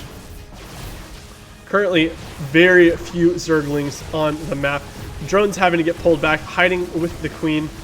These drones going to try to run away as well, but here goes the third, and this is immediately going to... oh, nice force field here, trapping all of these drones and the Queens. Now, Canuck could go home and be happy with this, but I don't think he needs to. I think he can continue pushing here. There's very, very few units on the map for the Zerg player here. And by very few, I mean 4 Queens, right? There's nothing in production. We've got 11 Mutalisks now, but those are going to take some time to finish. And there's a lot of stuff here that could be, a lot of damage could be done before these Mutalisks pop. But Captain Canuck has to go right now. He has to push before these Mutalisks pop. All right, he's going to come in here, force fielding the ramp, and this is starting to look pretty good. Now, with these Mutalisks popping, he needs to warp in another round of Stalkers. Some great Guardian Shields here, actually going to mitigate a huge amount of the damage from those Mutalisks, and recall is forced. I would have liked to see this, this hatchery get focused down, but unfortunately, not quite going to fall in time. But I think Captain Canuck's got to be happy with that, right? He denied the third, or not even denied, he killed the third base, got his own up, and now he knows, okay, there's Stalkers coming. He does have to be careful. Oh no, the Adept is trapping him, keeping him from getting back into his base, so he's not going to be able to defend from the Mutalisk. Finally, he comes into his base. Lings and Mutalisk going to fly over here, and here comes the counter damage, right? Lings are going to be able to shut down this third base while Shazam retakes his third. This back and forth play, very, very, I don't want to say predictable, but like you have to know if you're going to deny that, you need to have something to help save you when the units come across the map. Now he does have plenty of stuff here, right? So we shouldn't see too much damage. But these Mutalisks are going to kind of push and pull him around. I think the Mutalisks don't want to engage too much. One of them is, oh, actually, no Mutalisk has fallen yet. A couple of them are very, very red. Picking off some free pylons here and there, going for the gateways. Ooh, getting a full energy sentry. One Mutalisk does fall, but he turns around, flies right back into the main, and now he's going to start dealing damage to the probes. Meanwhile, while this is happening, we did have a warp in from this prism, but the damage here, the aggression from this Mutalisk is not letting up, and we're starting to get to a very, very scary number of Mutalisks. And this is the forced pull here. Actually pulling the boys for the attack as well, going full Terran on this one. Captain Canuck trying to keep his dreams alive in this series, going to attack with everything that he has, realizing, okay, well, maybe these probes can do a little bit of damage, protect me from some Lings for a minute. Would like to see Guardian Shield. Okay, here comes the Guardian Shield. But the Mutalisk doing a great job of focusing down the sentries, but these Stalkers doing a huge amount of damage as well. All of the probes did fall to these Lings. Got a little bit separated from the army here. And I hate to say it, but this is looking pretty grim for Captain Canuck. He currently has no economy, right? So he has to win off of this push. But we do have a few Immortals here, and we've got a bunch of Adepts. So it's all going to come down to whether or not the Stalkers can kill off all of these things. And actually, I think he's doing it. I think these Stalkers, well, oh, the drones were drawing aggro for a little bit here. Now that the drones have pulled back, the Stalkers are trying to kill these things. But with all these Queens and all the transfuses, Shazam should be able to hold this. 22 more Lings in production. Come on, transfuse, save the Queen. Yeah, there it is. Mutalisk coming out, and the Zerglings coming in for the surround. And I think this might be it, friends. I think Captain Canuck is in the final throes, but, well... Oh, this is very tense. Okay. All right, here we go. As the last couple of stalkers are falling, transfuse on this Mutalisk, keeping it alive barely. Ling's gonna go ahead and pick off the stalkers, and GG is called. And Shazam Poof going to be your Alpha X most valuable diamond player for the month of May. Congratulations to Shazam. Congratulations to all of our players. Everyone that played amazingly well today. And I want to thank both of our players. Shazam saying this just means that they have to play again later. Yeah, congratulations to Shazam. That does mean he's going to close the series out, clinching that third win there. Yeah, good games by all. If you haven't yet, go ahead and go into that Match Arena thing. Fill out some of those last-minute stretch goals. Definitely help contribute money to the prize pool. But definitely a huge shout-out to all the people who helped put this together. You know, Sushi, Snoopy, everybody who, Sippy Cup, who made this event possible, as well as all the players in it. Big shout out to Captain Canuck and Shazam for putting on a wonderful finals for us, and congratulations to both of them for making it that far. I think that is going to be it for today. So let's see. Let's go ahead and send you all on over. Let's see. It looks like Oral Rock is streaming, so we'll send you over to someone else on the team here. Yeah, I hope everybody had a wonderful time watching this series, and I hope you all enjoy the rest of your weekend. Tune in, I believe tomorrow morning we're going to have the Most Valuable Masters tournament. I'm currently not registered, but I probably should sign up. Yeah, be sure to check that out, as well as all of the other wonderful events that are currently happening on the Alpha X channel. Check out our calendar.